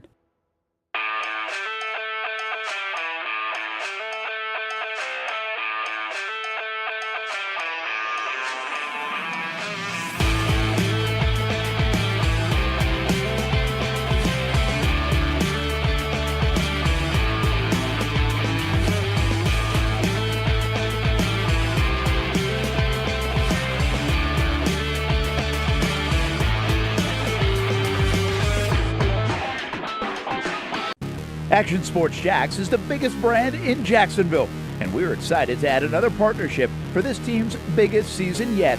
Action Sports Jacks 24/7 is now the official streaming network of the Jacksonville Sharks for their 15th season.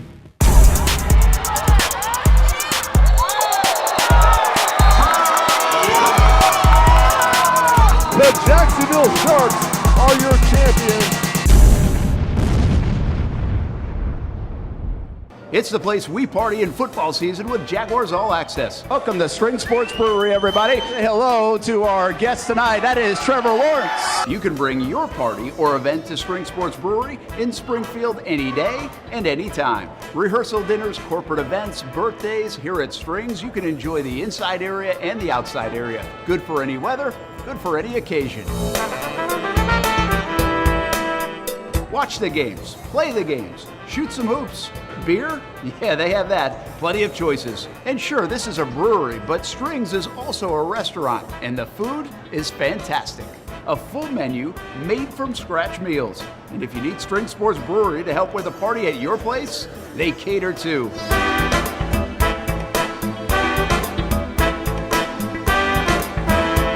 Family, beer, food, sports. Spring Sports Brewery in Springfield.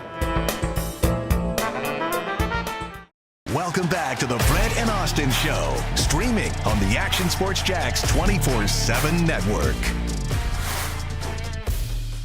The Players' Championship, it is here, and practice rounds underway. Got, Jordan Davis tonight for Military Appreciation Night, and the Action Sports Jacks team will be out there the rest of the week. We will be out there with the show starting tomorrow at 10 a.m. until 1 p.m.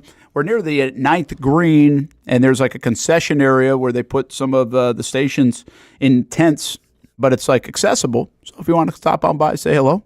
Stop on by and say hello. Bring us a snack or something. Now we get plenty of food there at the Players' Championship. Always one of the great weeks of the year, and we will be out there for the players coming up. All right, speaking of golf, you'd like this, Casey, this golf pool. Oh, yeah? Yeah. So this is not something that we have done, okay. But I met with Chad Arnold and talked about, they've been doing this for a few years. Basically a fundraiser. The cool story behind this, you'd like this too, Hamby. Okay. So I didn't really know the whole story, so I got the whole story. And I think someday, I think this summer might do a story on it. So the Cliff's Notes are, few JU guys, back in the day. That's a UNF Osprey right here, Hamby, if you didn't know that. I know. The back in the day, like played in the 70s. Okay. And so they start like going on these, basically, you know how they do like the fantasy baseball trips? You ever seen that? Like down at Major League Park? Fantasy camp? Like, fantasy camp? Yes, sure. Yeah, so like old people in baseball pants. Yeah, basically like that.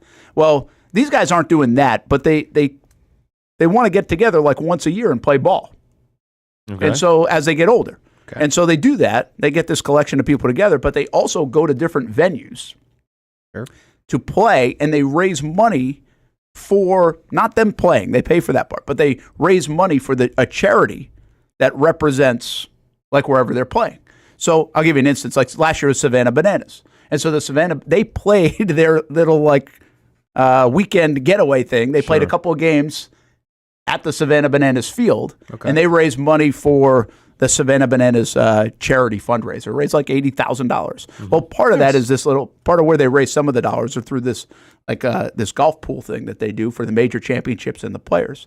This year they're actually going to Field of Dreams. Okay. So they go like all over. Like they've been, I think, Petco Park and Chicago White Sox, and they actually get like on the field and play in these venues and raise money for it. I was like, that's a pretty neat story. Yeah. But there can be 25-year-olds all the way up to like 80-year-olds playing. Oh, wow. So it's very low-key playing. It sounds like it's playing. It's like fantasy camp. It is. I just said it's like fantasy camp. Fantasy is what it camp reminds you. is foul. I'll tell you what. Like, you know who goes to fantasy camp? Who? Martin Buckley. I'm not shocked. He goes to the Dodgers one. I'm not shocked. Listen, I've been to not playing. I've been to my fair share of fantasy camps because not only is it old people in baseball pants, it's old players in baseball pants. Okay, and I'm out here trying to sell autographs. You're probably trying to get autographs. Okay, right? so I was at Phillies this year. Okay, and there was a situation where somebody who should not have been on a baseball field wearing baseball pants kind of sort of passed out. And there was a conversation multiple times about, is this guy still with us? Is he passed out or is he checked out? Or is he napping? He was passed out. Okay, he survived. He lived. But there were multiple moments where I was like, this guy, we're going to see them have to deal with this dead guy. They didn't, so that was cool. But I'm sure, by the way, without being morbid, it happens. It happens. Oh, dude, people get, this is the wildest thing. Because there are people, and Buckley would know this, there are like 30-year-olds that go and are like decent. Yeah, that are still throwing. Right. Well, right? Or hitting. I've seen it. There's like 70-year-olds pitching. Comebacker. Oh, no. Like off the dome. I've seen it. I've been to a lot of fantasy camp experiences. They used to have really good old players show up. Now it's just bums. Okay? So. Is that what happens now? It's not as good. Phillies is good. Cole Hamels was there. Wait, there was a 70-year-old that was throwing it like 60 and a half, like overhand? Like getting it to the dish? No, there was like a 30-year-old. He was, sorry. But it's not an L screen. It's off the bump. Oh, yeah, there's no L screen. Oh. Not at all. And took it straight off the dome. That was a couple years ago. What the waiver that they signed is going to be pretty significant, right? Large waiver. You know what's funny about this story? And before you guys were born, when I was watching like my local sportscasters on TV up in Providence, like they would do, because the Red Sox would go spring training. Sure. And so I remember like the sportscaster actually going to the fantasy camp, right? And which is actually kind of cool because old Red Sox and huge baseball area. And so you're meeting and greeting with Jim Rice and all these other people, whatever it is. And so that's how I remember fantasy camp. So it's so funny now to be down here and see like Buckley goes like every year. He loves it. And I'm like, am I going to go to one of those someday? Like, I don't really think I have a desire to go to one, but it would probably be actually kind of fun. These are expensive. Oh, dude, it's not cheap. Holy cow. How much is it? Not cheap. The All-Star package, which is one player only, is $6,500 for the Braves. Yeah, that sounds right. It's for a week, right? It's for 6 days. Pull up the Yankees. Oh, I bet. Boy. I bet. Here's the thing that's foul about the fantasy You're going to camp. be going with the Braves. You're going to go sometime. I'm not going to go. Braves would be a good one for someone like your age. Braves is actually a gnarly fantasy camp. They usually have good names. Yeah, but I bet. The problem now for me is like, because, you know, I used to associate with the youth and now I don't as much. Because this year at Phillies fantasy camp, like it's usually dudes that played in like the 70s, 80s.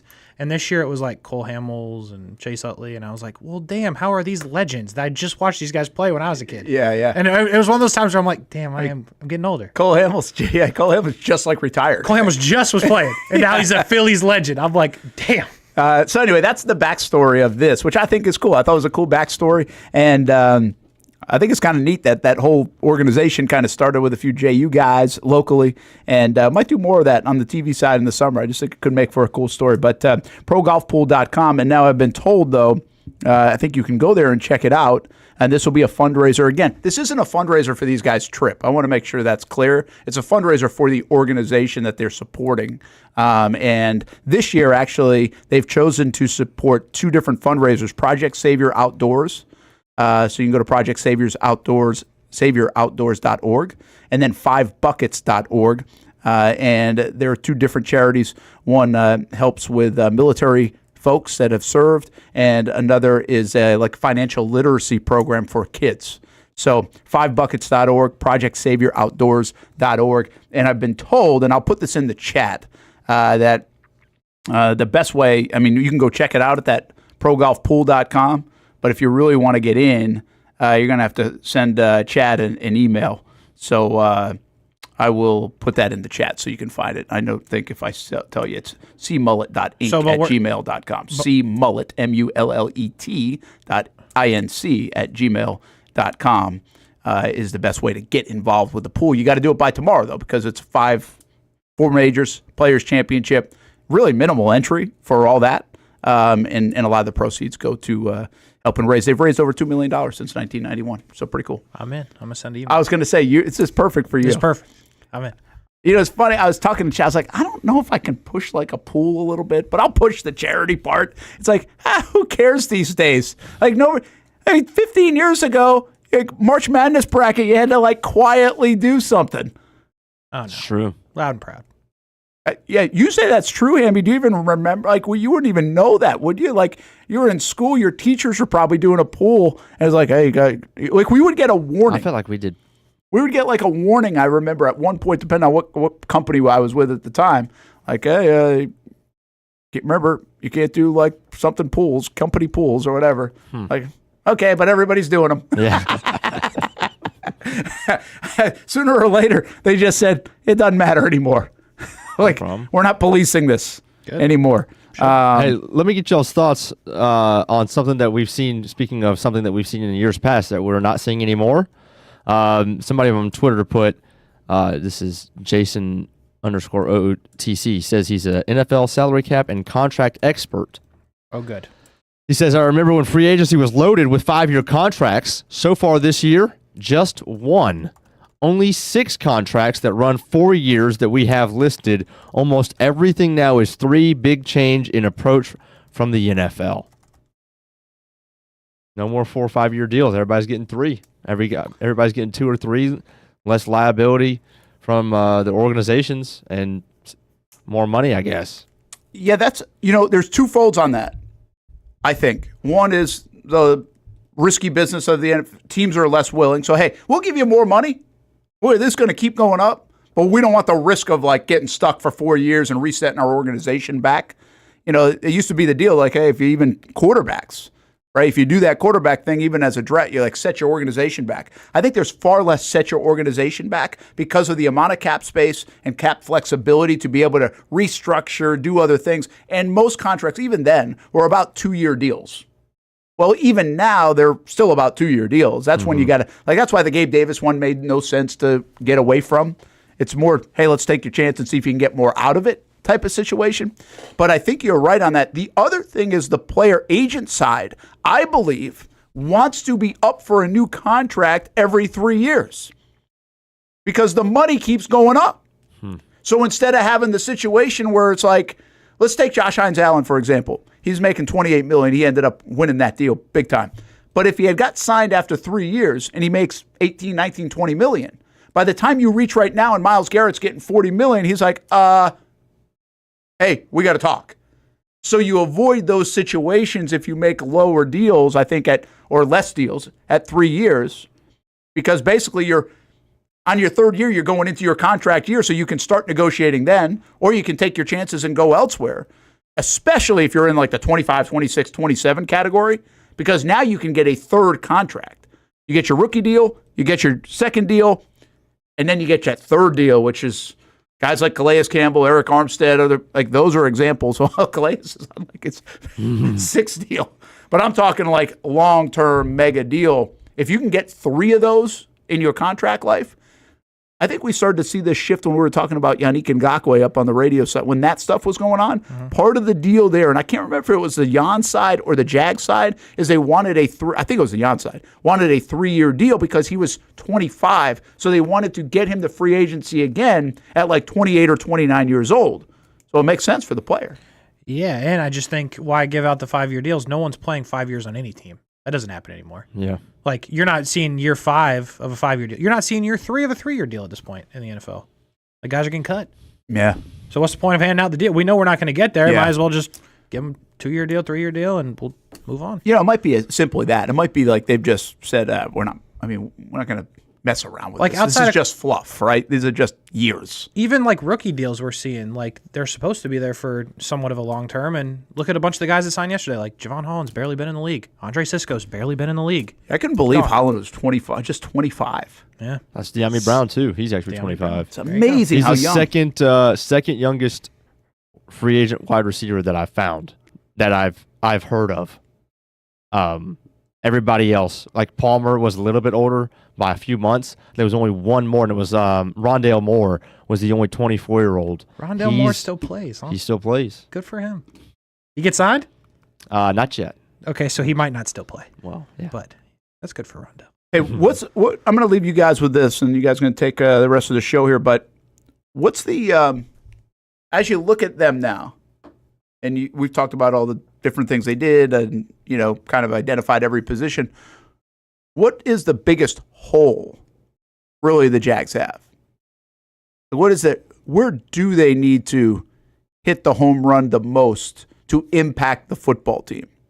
So, there's a couple ways to look at it, right? Do they actually have a glaring hole? I'm going to assume that they can body up that corner position, whether it's Jones or even Buster Brown. No. They got bodies. That's my point. I'm not doing that again. Absolutely not. But bodies everywhere. Well, they do have bodies. Well, that's my. They do. They can. This has been my argument about the Mason Graham one. They actually have significant bodies on that defensive interior. They're way better body wise there than they are at corner. And now they don't have the bodies necessarily at wide receiver. They actually do have bodies now at offensive line, but you might sit there and say the same that we were just saying about center. Do you have a good one? Well, that was a pretty. They got to feel like that guy's got upside because that was not pennies on the dollar. I know. That's why it's weird. Yeah, it was a weird one. The more you think about it and talk about it. There's a lot of weird ones. Are they really good? Can they? So, they've got some Band-Aids. They've done everything that you're supposed to do in free agency, and it's no glaring, like, oh my gosh, we can't play the game. That's not it. Because even at safety, they have 4 guys. If you throw in Dewey and Antonio Johnson, with Savage and with Murray now. Yeah. But it's nobody would say that position is strong, yet you have 4 guys. It's just different. Yeah. Yeah, that is a good criticism of this. It's different. Their offensive line, it's different. Is it good? Better? Safety? Secondary? You could probably characterize the entire all of yesterday like that. You can't say that we're better. We are different. And that might be the only really fair thing that you can say matter-of-factly at this point because, again, as we talked about at the beginning of the show, there's not one position that you can tell me where we 100% upgraded. I like the sound of that. Not better, but different. That sounds like Super Bowls and division titles. Not better, but different. And what I think with part of it is the deals, the 3-year deals, the minimum deals. A lot of them were 2-year deals. There's a part of me that's wondering if Gladstone's just look, it's going to take a while to get our process. And we want to build through the draft. So here's what we're going to do. We're going to Band-Aid this thing up for this year, a.k.a. De'Ami Brown. You get a 1-year deal, and all you guys are going to get 2 3-year deals where we could get out if we want to give our draft of this year's draft time where they don't have to come in and play right away because, again, we're going to take a lot of flyers on guys 4th, 5th, 6th round. We don't have to. We can't play them, start them right away. But year 2, those guys that's going to be the influx. Year 3, that's going to be the influx. And all of the guys that were just signed, they're not getting second deals here. Those are not future.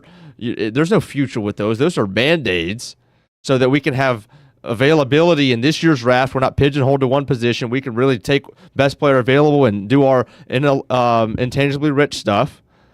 And then in 2 years is that when we really go and we try to save some money potentially right now. That's why we still got a lot of cap space, so that 2026, when those guys are like, all right, we can project this guy's going to be a full-time starter that we took in the 3rd round last year. Now let's go spend a lot bigger. We've got our processes together. Now let's go really try to compete. I get that, but I still think like that sounds like, okay, we don't really care about this year that much, or this is like a 4-win team that can get to 7 wins. Like that's not really, like, you got to remember one thing about this. This wasn't supposed to be a 4-win team. You know, like that wasn't supposed to be the case. And I always bring up these metrics where they really had some goofy stuff happening. Even if you thought the coaching was bad and the players were bad and everything else, that doesn't really allow that team, if you did run it back, they would definitely be better than 4 wins in my estimation. So, and the other part of this is you are on the mega deal of Trevor Lawrence. You don't just look past a year. Like you are on the mega deal of Trevor. You're in the window. You can't just sit there. So it doesn't sit with me right when we already start talking about 26. Yeah. Because of that alone. Like, and I know this. I think the division is so damn weak. Like, I don't think Houston's that great. They're going to remake their entire offensive line with a new offensive coordinator in front of C.J. Stroud, who last year showed us maybe he's not as good as we think. Like, it's gettable, man. Like, so that's why I don't like the 20s. I'm not disagreeing with you. There's always a runway when you start a new regime. But this is a different kind of where you start on the runway is my point. So I'm like, 26, man. We've got to go chase 25 first. Yeah, and I see if I'm Lee and Cohen, I'm like, you know what I don't like the sound of? Punting on the first year. Because you want to talk about guys that never make it through their contract in the NFL player-wise. The coaches never make it through their contract. Doug Peterson, playoffs, 9-8, fired. Liam Cohen's got to be like, hey, I don't really want to give away a 5-6 win year here because if my second year doesn't go well, then my third year I'm on the hot seat. So, but in the other way around, you might want to. I mean, not that they would ever plan it this way, but it almost benefits you to gradually, instead of like Doug, go 9-8 right off the rip. Sure. And then you fall back, and then you're really, because the expectation in year one was raised through the roof. Sure.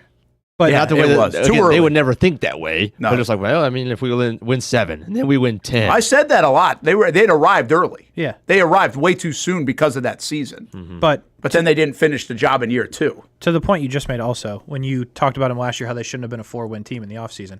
A lot of the reasons you thought they weren't going to be a 4-win team, you just cut. Christian Kirk thought he was going to be a big cut. That's fair. Evan Ingram cut. Andre Sisco, who you were high on, gone. Fair. All right, I'm going to leave you guys with this. Just back to that contract thing. I just had this thought. We're seeing guys take 1-year deals, maybe a little bit more. I don't know if that's the team or them betting on themselves. You date De'Ami Brown, he's kind of like on the rise. If he plays really well, boom, really good contract. Andre Sisco's like, well, I didn't do well in my contract year. Let's try that again.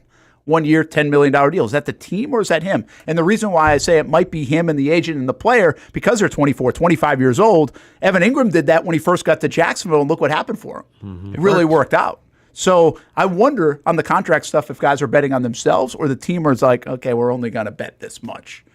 I don't know which way that's going, but I think that's I don't know if we're seeing more 1-year deals. I just think it's fascinating. Hey, you guys got to get into this for me. Daniel Griffith's article, right? Free agency spend. You'll see the graphic as I get out of here. ActionSportsJacks.com, the place to check out that article, and presented by That One Painter First Coast. Check them out at thatonepainter.com/first-coast. And Daniel Griffiths writes about free agency spending. Let's see if you guys can figure out the graph. I'm not the smartest. Hamby has a better look at it. Okay. All right. Let's the whole article, by the way, is on actionsportsjacks.com. Okay, Hamby, what do we got then? All right, here we go. So we got teams on the left. Okay. And dollars on the right. I'm not that stupid, bro. Like I can read English, sorta. Obviously, it doesn't say at any point how many wins this is buying, but you can kind of eyeball it. Obviously, in the last 5 years, the Panthers have been terrible. Yep. They've spent the most. Yep. The Jags over the last 5 years. Terrible. Well. Terrible besides one. Okay. Second most. I'd put it in the terrible run. Okay. Raiders. Terrible. Atlanta. Terrible. Dolphins. Mid. Mid. Broncos. Probably terrible. Terrible until last year. Patriots. How many years? We're back to 2020. Let's go terrible. Okay. Jets. Terrible. Titans. Terrible. What? Titans? Well, I guess 2020, 2021? They did build up the defense multiple different years. Okay. All right, yeah, well, they'll go in the mid category. Okay, good. but it doesn't even take. We don't have to go through the whole thing to realize that what this is saying is the teams that have spent the most have sucked. Yep. That is exactly what that's The teams that have spent the most have sucked. To a historic level. The teams that have spent the least are the Buccaneers, the Ravens, the Colts, the Rams, the Green Bay Packers, and the Dallas Cowboys. Have you seen the stats on the Cowboys when the last time they signed a big deal was? I have not. Gosh, I wish I could remember. But it's like it's something insane. They do not give out big contracts to anybody. I think the last time it was legitimately 10 years ago that they gave like a even mediocre, like over 10 million AAV a year contract to anybody. Well, I mean, they haven't won anything. And listen, obviously that graph just shows you that spending money in free agency doesn't necessarily correlate to wins, but I do think there's times where it's needed. And if you just look at Jacksonville, for example, sure, the winning did not continue on, sustain, if you will. But when they spent money and brought in Calais Campbell and all of those guys, they almost sort of did it. And that was great for that 1 year. And then you go to what they did when they brought in Doug Peterson, Evan Ingram, and all those guys, and it kind of sort of worked for 1 year, and then it didn't after that. So sustained winning is not something you're going to do money-wise, as we've seen there. At least the teams at the top of that chart, the Panthers, obviously very bad. The Raiders have not made good decisions. The Jags very much in that. But, again, down at the bottom as well, like you mentioned Dallas, like they spent money or they haven't spent money, and it hasn't worked out for them. Okay, here it is. The Cowboys have not signed a player for over $6 million a year in free agency since 2015. It's a crazy stat. $6 million is nothing. It's a crazy stat because it says they draft well, but at the same time, you could also be like, do they? Like, sure. Where are all their players coming from? You even, like a backup tackle is going to be $6 million a year. That's fair. Yeah, that's a good except point. for ours. Ours was $3.5 million. I mean, they for whatever reason, they draft somewhat decently to the point where they get a bunch of guys that can play, but again, not necessarily win big. Sure, CeeDee Lamb is great, obviously. Dak Prescott, I can't sit here and say he's great, but good football player. He's good quality football player that you got when you got him as a steal. And defensive side, obviously Micah Parsons, they draft a lot of their guys, as you see there. So it's an interesting graph, and I guess what the Jags told you yesterday is they're trying to change that spending-wise, at least one day in to the new regime's free agent run. But, again, it does sit here and leave you confused when you're talking about a 4-win team that, I think you said it great, they didn't get better, but is different. And is different bad? I don't know. Is different good? I don't know. But different is definitely a key word there, I think. Well, this is where we have to really look back on what we've done the last couple of years, because I think part of the reason that I like I said at the beginning of the show, I'm good with it. Slightly disappointed that I don't think we improved at some slots. Like, I'm confused. And I just would love to hear the rationale on some of them. Specifically, Eric Murray was the most confusing to me. Sure. But I'm in the trust the process, wait and see. I'm not going to freak out.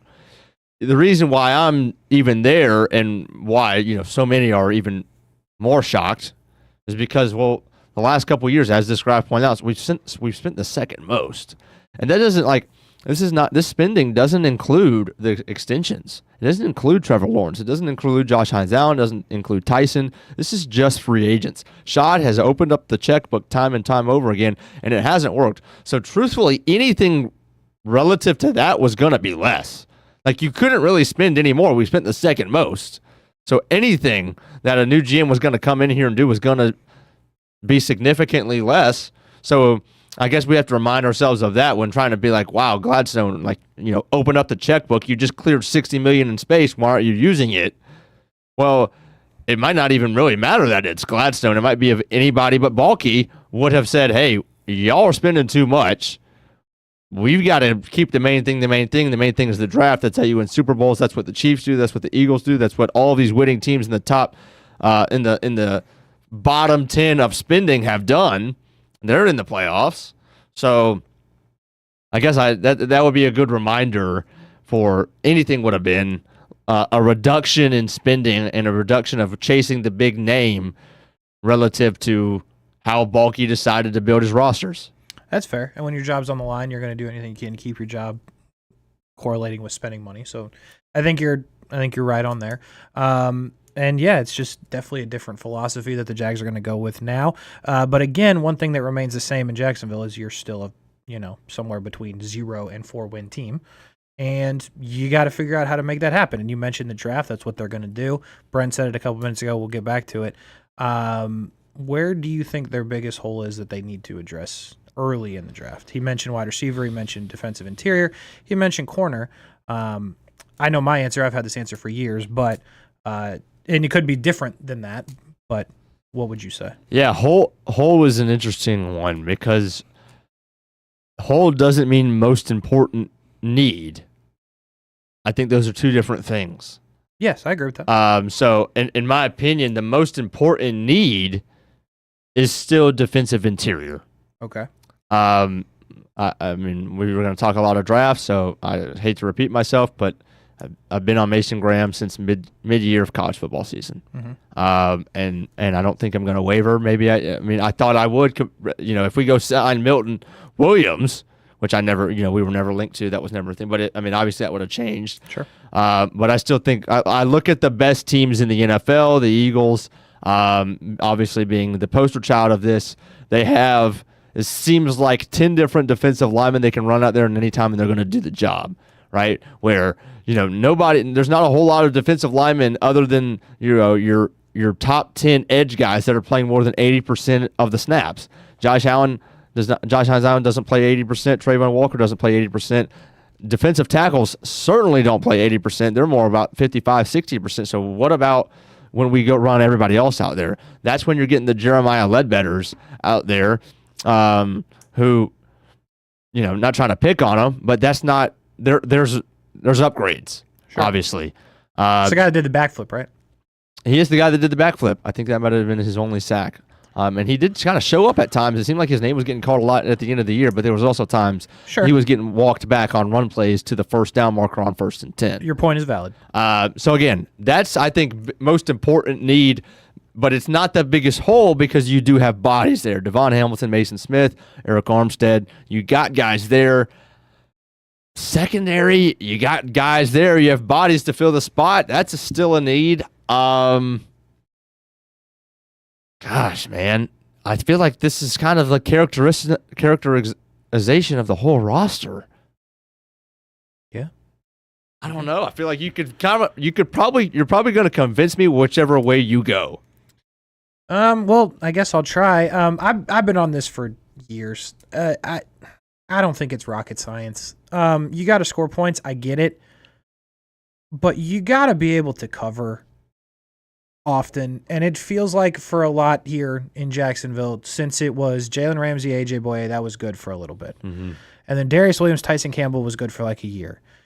And that's not necessarily on Darius Williams. It makes it sound like that, but Tyson Campbell's been hurt. We know that story. Darius Williams, again, it wasn't fantastic at the end, but it wasn't as bad as it's been without him. Mm-hmm. And you've tried to draft corners. I get it. You tried even before the ones I just mentioned with CJ Henderson. That didn't work, sure. But I still think it's corner. Like, you have humans. I get it. That's fine. But when we talk about all these other teams and receiver, we talk about receiver a lot here in Jacksonville, a guy like Brian Thomas Jr.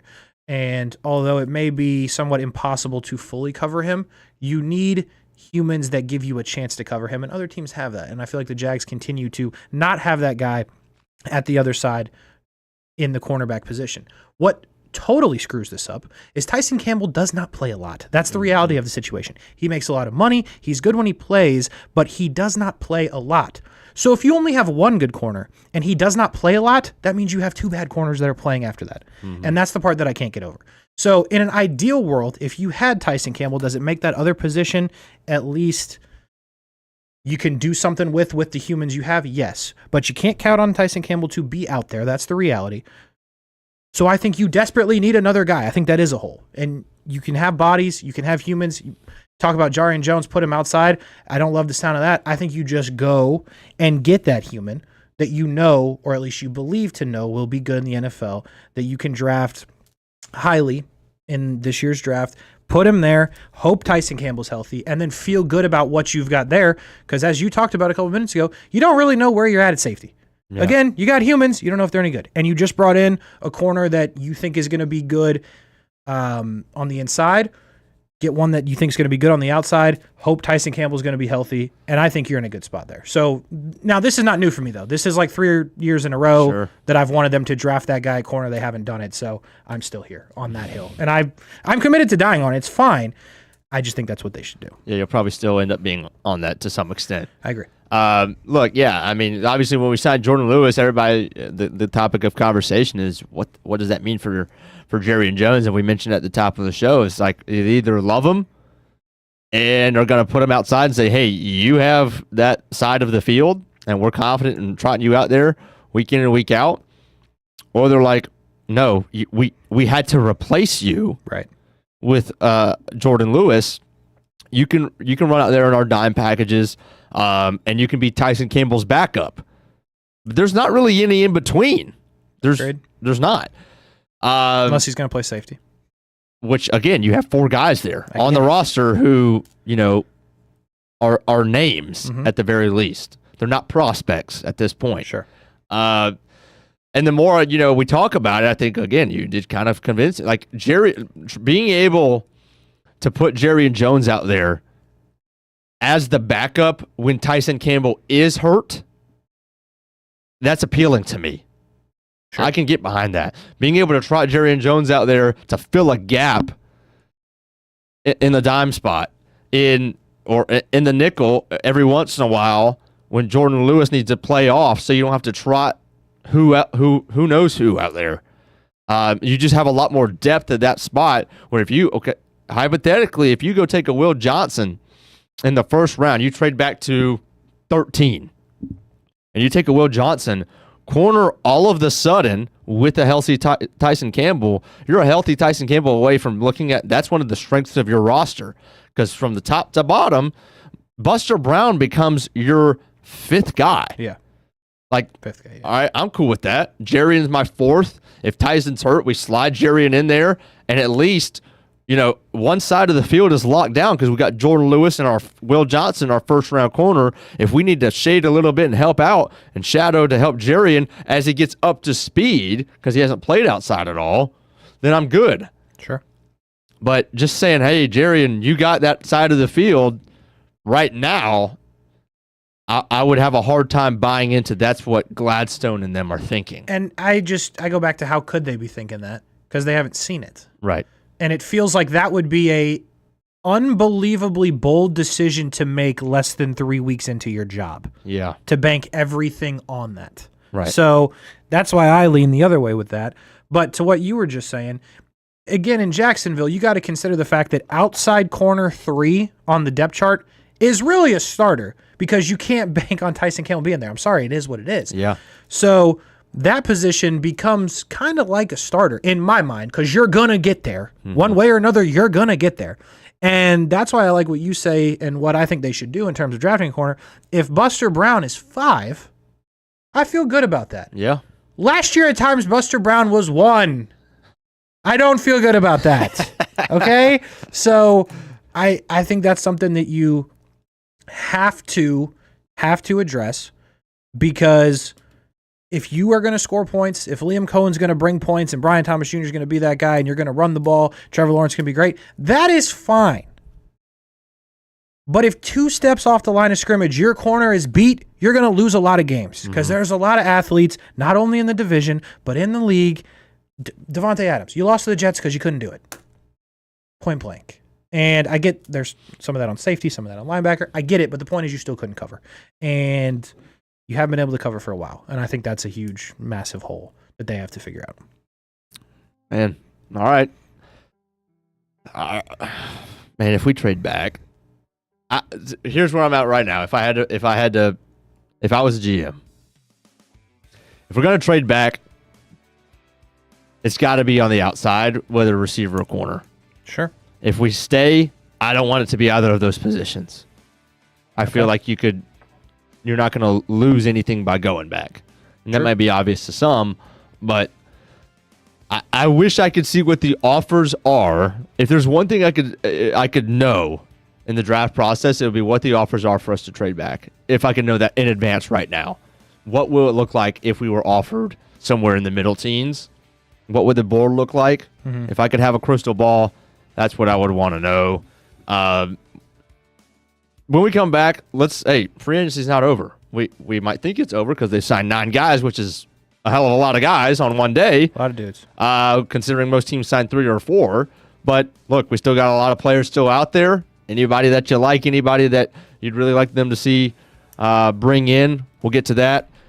Again, free agency spending does not equal wins. You can find this full article on Action News or Action Sports Jacks from Daniel Griffiths. Appreciate him. We'll be right back on the Brent and Austen Show. If you don't see a pit, it ain't legit. When you hear that, you think Bono's Pit Barbecue, a staple in Northeast Florida now for 75 years. A place that feels like home with friendly service, a meeting place for friends, family, or business occasions. On the menu, the corn nuggets are a favorite in our house, but there's something for everyone. Sandwiches, platters, salads, sides, desserts, and family feasts. You see Bono's all over the place in Northeast Florida. You know, there are almost 20 locations in the Jacksonville area now, so stop on by, sit down, and dine in with Bono's. You can also take it to go. There are drive-thrus in many of the locations, and they have delivery options too. Just download the Bono's app to make things easy. I signed up for the loyalty program, and you can too, to get special offers. If Jacksonville is home, few things feel more Jacksonville than Bono's Pit Barbecue. Celebrate 75 years and many more to come. Bono's Pit Barbecue. If you don't see a pit, it ain't legit. For the game day hustle and every day in between. Juggling my show, Jags Social, to going under the Friday night lights and a social life, it's a daily tournament. But this ride, MVP status. The all-new 2024 Lincoln Nautilus isn't just my car, it's my personal locker room, office on the go, and VIP lounge on wheels. Let's talk tech. My profile remembers everything from customizing my dash display to setting the ambient lighting and my signature scent. And wireless charging, essential for live tweeting scores. Whether I'm packing for a beach day with friends or heading to the gym, there's space for every passion. After dominating all day, this becomes my recovery zone. The massage feature is like having a personal PT on call. Life's a non-stop game, but with this ride, I'm always on my A game. The 2024 Lincoln Nautilus. Drive your passion. You trust CGC to make your water great, and now you can trust CGC with your plumbing needs as well. Fast, convenient scheduling, licensed and insured. A quick call away at 904-552-1242. You never know when you're going to have an issue with a shower, toilet, or maybe it's a sink that sometimes is easy to fix. All right, let's be honest. I'm not fixing anything.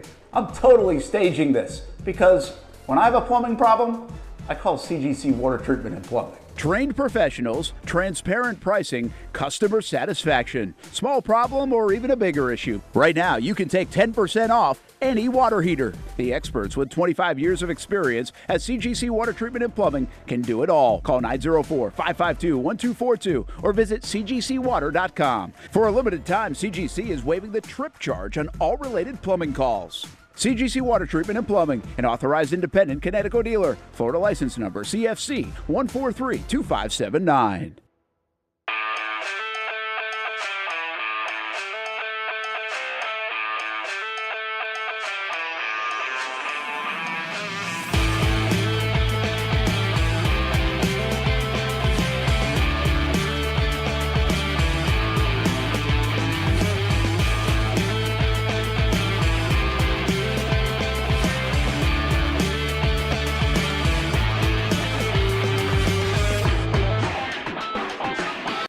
Action Sports Jacks is the biggest brand in Jacksonville, and we're excited to add another partnership for this team's biggest season yet. Action Sports Jacks 24/7 is now the official streaming network of the Jacksonville Sharks for their 15th season.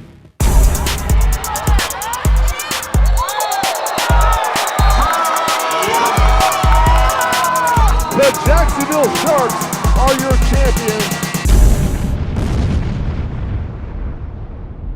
It's the place we party in football season with Jaguars All Access. Welcome to String Sports Brewery, everybody. Say hello to our guest tonight. That is Trevor Lawrence.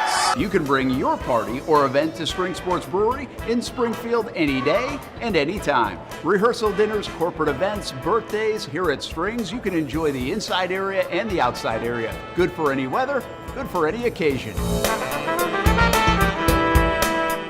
Watch the games, play the games, shoot some hoops. Beer? Yeah, they have that. Plenty of choices. And sure, this is a brewery, but Strings is also a restaurant, and the food is fantastic. A full menu made from scratch meals. And if you need String Sports Brewery to help with a party at your place, they cater too.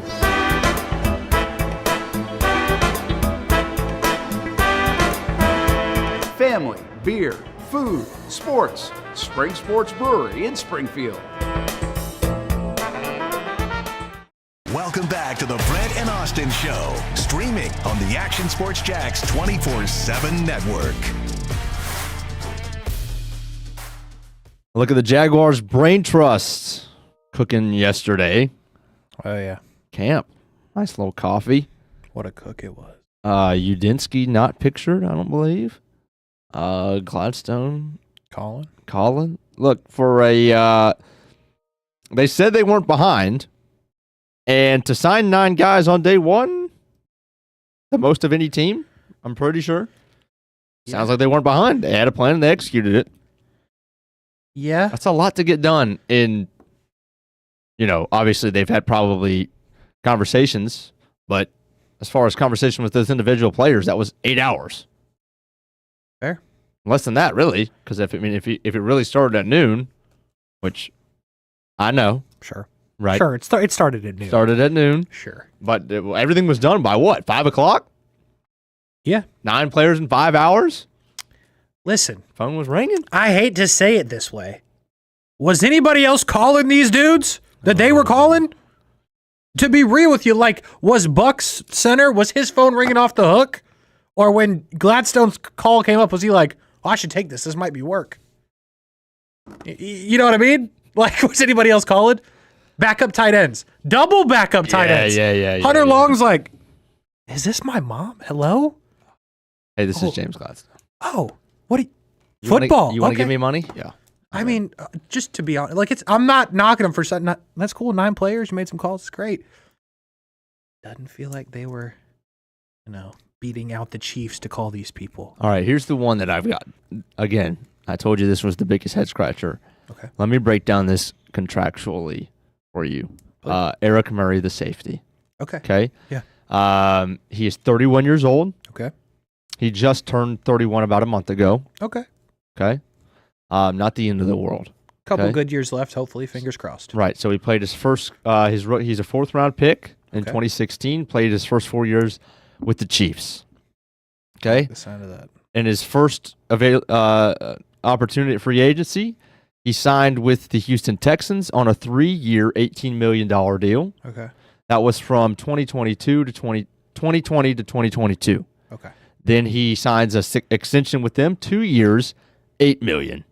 Again, math nerds, average salary of $4 million a year. Listen, you don't even have to be a math nerd. I did that in my head. I was like 4. Okay. Then last year signs another extension with them, 1 year, $2 million. Okay, so this is going in a downward trend. And he's getting older. Sure. And this is the biggest contract he's ever gotten that we just gave him yesterday. 3 years, $22 million, which at the end of the day, 3 years, $20 million. So it's not even 7 a year. Still, though, heck of a raise. He's never made more than 6. And he's never... The 3-year, $18 million deal that he got was back in 2020, 5 years ago.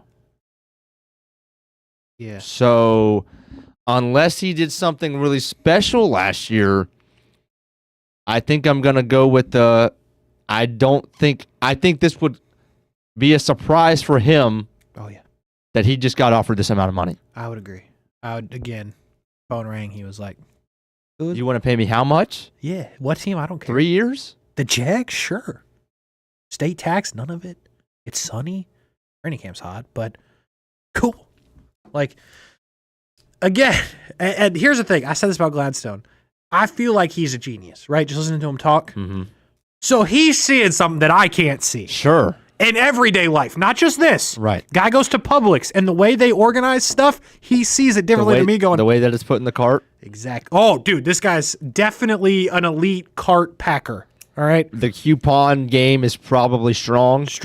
Yeah. Okay. Guy's a genius. So he sees it differently than I see it. But what I'm telling you is how I see it. I don't see anything. I don't see him cooking personally. Like, I see the ingredients, right? But I'm still trying to figure out what he's making. Right. And I don't think that I'm alone on that. You want to pay the guy in his 31, 32, and 33 year season? The craziest part to me about that and the whole thing is, like, were we, and by we, I mean like me, you, Brent, Austen, collectively, not the Jags, but let's just call it a group. As a group, were we done with Andre Cisco? The Jags clearly were. And I get it. It did not look great at times. But last year, at times before that, it had looked pretty good.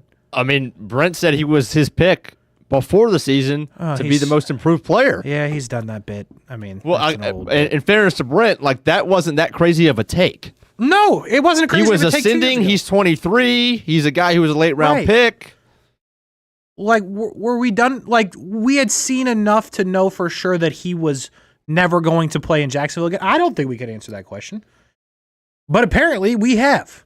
We have seen enough to write him off and send him to where? The Jets? Yeah. He gets $10 million a year for one, and we sign Murray for about 7 or 3. So, okay, so let me ask you this. Not you, but if you ask the Jags fan base, hey, you can sign Cisco to a 1-year, $10 million deal with the plan that we're going to draft a safety in the 3rd round. We got Cisco for 1 more year. If he pops and returns to what we originally thought he was going to do, sure, we can think about an extension. If not, we got our 3rd rounder. He takes over the position. Or we can sign Eric Murray, who's 31, for a 3-year deal. Now, I'm sure they're going to be very easily could get out of that deal after 2 years. Sure. I would put the house on it that they would probably already planning on doing that. Oh, yeah, for sure. But you still got to wait another year, and it's a guy that you don't know. Is Eric Murray going to tell you that his best ball is ahead of him? He's trying to get a job. If he's trying to get a job, but if he's being honest, yeah, I hear you. he's 31 years old. Probably not. Okay. Now, let me say this. Safeties, we have seen in the past, have a much longer longevity than other secondary spots. Right? You could rattle them off at the safety position, guys that have been really good into 34 even, 35, 36. So I'm not going to try to just write them off, but I'm saying, like, I feel like that level of play, he can continue it. I don't think it's going to ascend, and he's going to get better all of a sudden in his 9th year in the NFL. So if those 2 options are posed to you, and you could do that at 1 year, $10 million deal for Cisco, what do you think the fan base would choose? I would say Cisco. I get it. There might not be the greatest taste left in your mouth after what you saw from some of Cisco, and I understand that. But, like, I think there's a couple ways to look at that, and I think they both lead back to Andre Cisco. So the first one is, you mentioned it earlier, and I think you might be onto something. Like, with a lot of the signs they made, maybe they're not looking at, what year are we in, 25? Yeah. Maybe they're not looking at 25 to compete. They might be looking at 26. But then I could sit here and say, okay, cool. You've got 60-something million that you're not going to spend. Andre Cisco's been here. I know you haven't been here, Liam Cohen, James Gladstone. That's fine. But give him one more shot. Mm-hmm. Right? And I know it's not the best way to do business. Give him one more shot. But you've kind of, at least if we're reading some of the tea leaves a little bit, you may not be necessarily concerned with winning big in 25. So why not give this guy who has shown some talent, right, who's young, to see if he's more of the guy in 24 or he's more of the guy in like 23, 22. So I think that's an argument that could be made. Mm-hmm. YB in the chat says he sees Murray as a depth play. Depth, not death. Depth play. And who knows if that is true or not. But it does bring up an interesting point. If Murray, for some reason, is not your starter, but you paid him to be your starter, but you I'm not sure if he is your starter. Then who is your starter? And then I go back to Andre Cisco. I'm like, hey, that could have been your starter. Yeah. So I don't know. That part is confusing to me. I'm surprised that you have, and you being the Jags, closed the book on that guy. I get they didn't pick him. They weren't here. But again, in under 3 weeks, and maybe this is Ethan Waugh saying we saw this, and this. This is why we don't think we should re-sign this guy. But in less than 3 weeks to say this guy absolutely cannot play ball for us is interesting. Mr. Hugo saying maybe Cisco wasn't interested in coming back. Could be. Listen. Could be. Stephen also saying to move forward, release the past. Yeah. Like, I'm with you there, Stephen, a little bit. But they're not all terrible. And I get Cisco wasn't great. I think it's a bold decision. How old is Cisco, did we say? 24, 25? Yeah, he's going to be 25. You got to be right to let that guy go away as they Please did. Don't let him be good for the Giants. Well, I was just going to say Quincy Williams. We've seen this book. Again, another regime away as well. Yeah.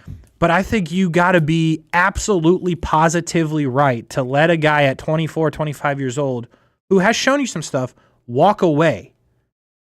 Don't trade him, not any of that. Just go away, and we'll see what happens there. But back to maybe Cisco wasn't interested in coming back. Listen, possible. It is hard, in my opinion, to fault guys for wanting to move on from Jacksonville. And that's kind of a hard thing to say because, live in Jacksonville, fan of the Jags, all that. I get it. And it's a hard thing to hear. But one thing that I think is true about the Jags outside of maybe a couple of years is it doesn't scream fun place to work. Front office-wise, coaching-wise, conditions-wise, like it's gotten better, sure. But for the last little bit here, it has not screamed this is the best place to do business and work. So I'm not going to blame any of those guys if they're the ones that want to leave. And Mr. Hugo will honestly probably never know that information. But I think it's hard to blame a guy if that is how that played out. And again, on the Jags, they got to be right if they were the ones that said, we don't want you, please go away. Yeah, I think it could be something where the Gladstone looks at the roster and it's like, we have Dewey, we have Antonio Johnson, we have Darnell. What we're not going to do is go spend $15, $16, $17 million a year on a safety. So without even naming names, they're like, we're going to allocate $8, $9, $10 million to the safety position in free agency. And then they look and they say, okay, well, let's offer Cisco, this is again hypothetically, 2 years, $16 million. And he goes, no, I think I want to test the market and see if the grass is greener on the other side. Oh, yeah, maybe. And then he gets a call from the Jets, and it's just like, all right, well, Aaron Glenn, that's a DB. If I could do well anywhere, I could sign a one-year deal with him. And then, hey, if I play well, I might be looking at a 3-year, $45 million deal after that, where I can't see that in Jacksonville, regardless of really how I play. So then if once Cisco says, I'm going to go elsewhere, then Jags are like, all right, well, again, we're allocating $8, $9, $10 million to this position. And that's all we got. And that's what we got. So who is available? They see, all right, Eric Murray we can get for 6.75. Let's go. Do it. And that goes back to something Brent said earlier. I cut it. I don't remember the exact thing, but discipline was the point of that clip. Go find that clip, by the way. Action Sports Jacks on Twitter. Go find all of them. Retweet them. That's how I keep getting paid to do clips. So go retweet those if you're listening. But yeah, that might be exactly what you're talking about in terms of discipline. Like, we've got X. I'm not going a penny over. You were a penny over. We'll see you. We'll find somebody that can do what you do, somewhat close to what you do. By the way, Roger said there were more than a few times it seemed like Cisco just gave up on his effort mid-play. Maybe they saw that. Possible. Again, it's hard to say, and I'm not arguing with you that did or did not happen. But all I'm hoping for with the Jags, and I think most of you probably agree with this, is just get something right for once. Like, Brian Thomas Jr., you got it right. Awesome. But it's now more shocking when you get these things right for the Jags. Like, just think about stuff that has happened that's actually been, like, spot on correct that you didn't go screw up. And by go screw up, I mean Jalen Ramsey. You got Jalen Ramsey right. You ain't screwed it up. You had to trade him because you made it so bad, right? Brian Thomas Jr., you did good. You finally did something right. Protect that, and I think they're doing that, right? But just going back to Cisco, and again, you're not going to win and lose Super Bowls because of safety. I don't believe that. But just hope as a Jags fan that they got it right. That they identified whatever, they let him go, and he's just okay. Because if they let him go and he's just great, well, then he screwed up again. Anyway, before we went to break, you teased that you got free agents. You want them to sign still, or? Yeah, look, as we wrap things up, I think that's the conversation, because there's still, there's dozens and dozens of guys still out there. We're still going to be seeing moves all of this week. We've already seen some today, not from the Jags, but from a lot of other teams. So where do you go?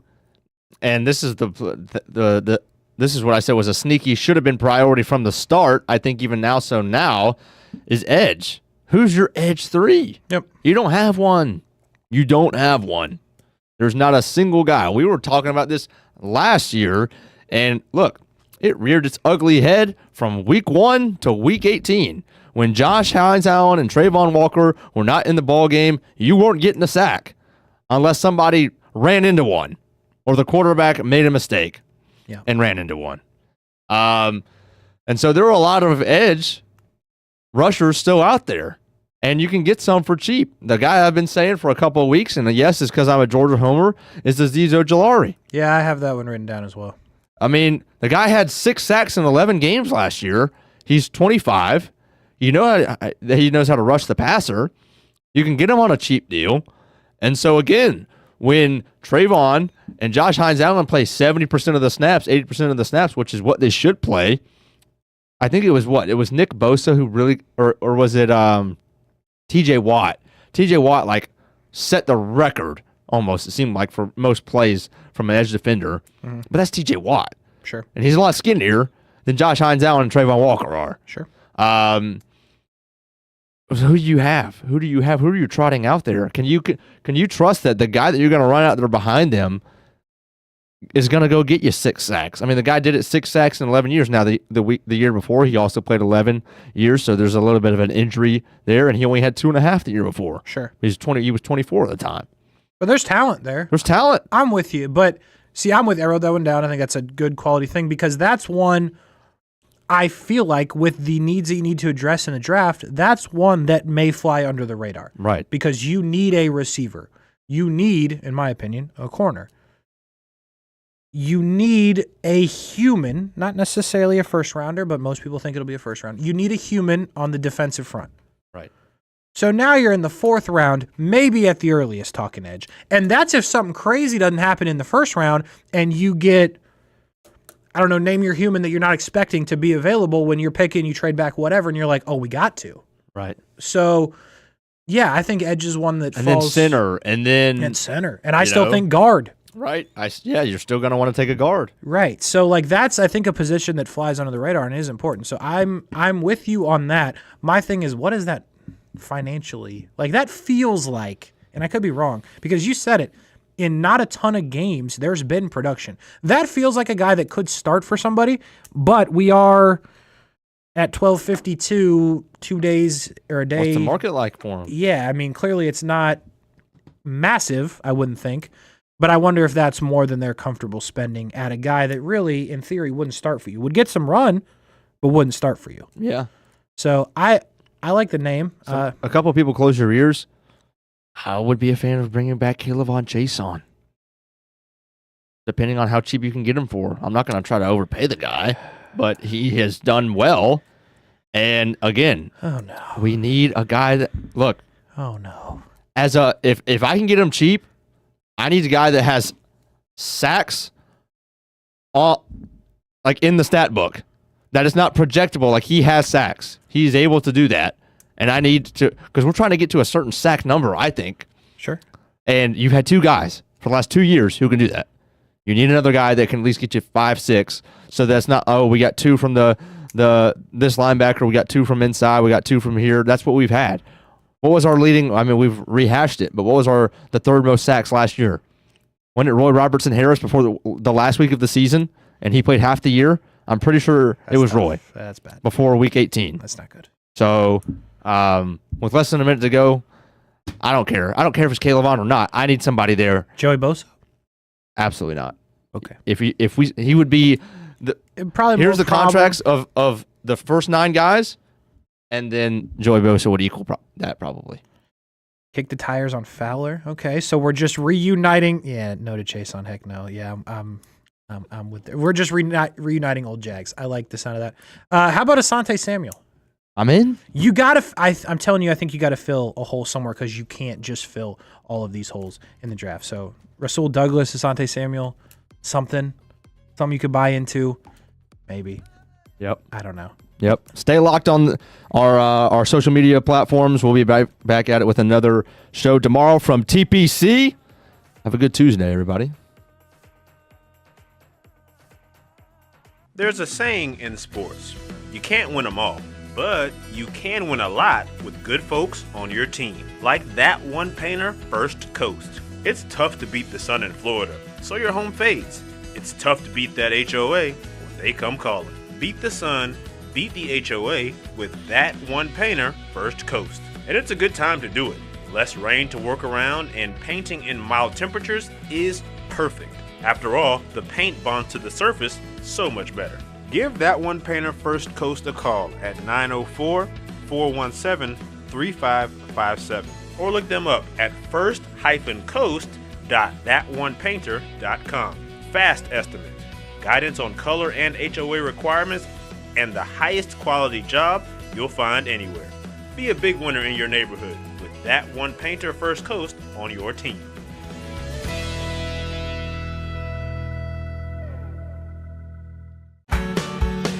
People helping people. It's at the core of what Alive Credit Union is all about, and it's been that way for over 70 years. From the start in 1954 to today, the mission remains to inspire financial wellness and give you a financially fit lifestyle. Alive Credit Union and its employees are committed to not only serving their valued members, but also our community here in Northeast Florida. I had a chance to see that commitment firsthand as Alive partnered with our Action Sports Jacks 24/7 team to bring you Armada men's and women's soccer broadcasts. Inside the 18, it is a shot, and it's a goal! Chloe Chivers! And that connection to the community continues with Alive Credit Union's support of the Police Athletic League of Jacksonville. Alive Credit Union's commitment to our community also involves serving the financial needs of all first responders through the recent merger partnership with City and Police Federal Credit Union. Join the community and become a member of Alive Credit Union today. Find out the many ways you can be inspired in financial wellness at alivecu.coop.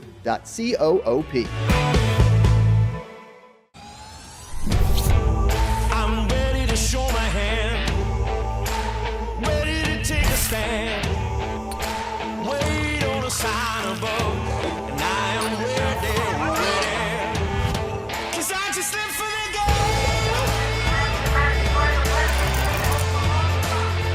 'Cause I just live for the game. 'Cause I just live for the game.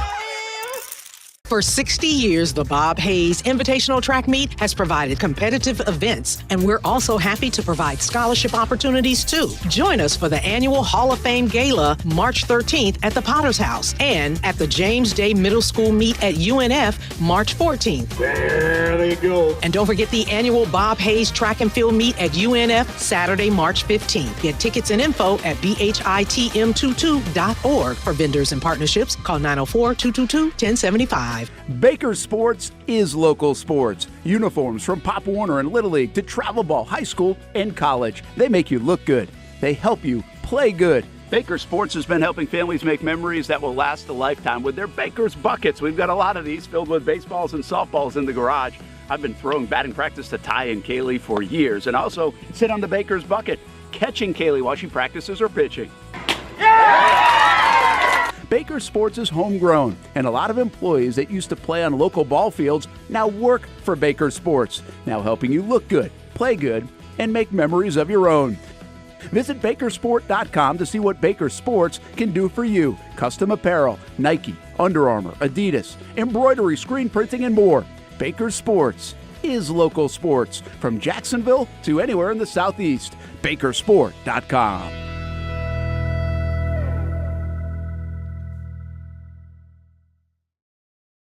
When it comes to trucks, I know exactly what I want. And at Bozard Ford, they make it easy to get exactly that. Let's go make this truck a little more my style. With Bozard Built, I can create my perfect truck right here. Lift kit? Check. Premium wheels? You bet. Advanced lighting package? Oh yeah, the Bozard team works their magic.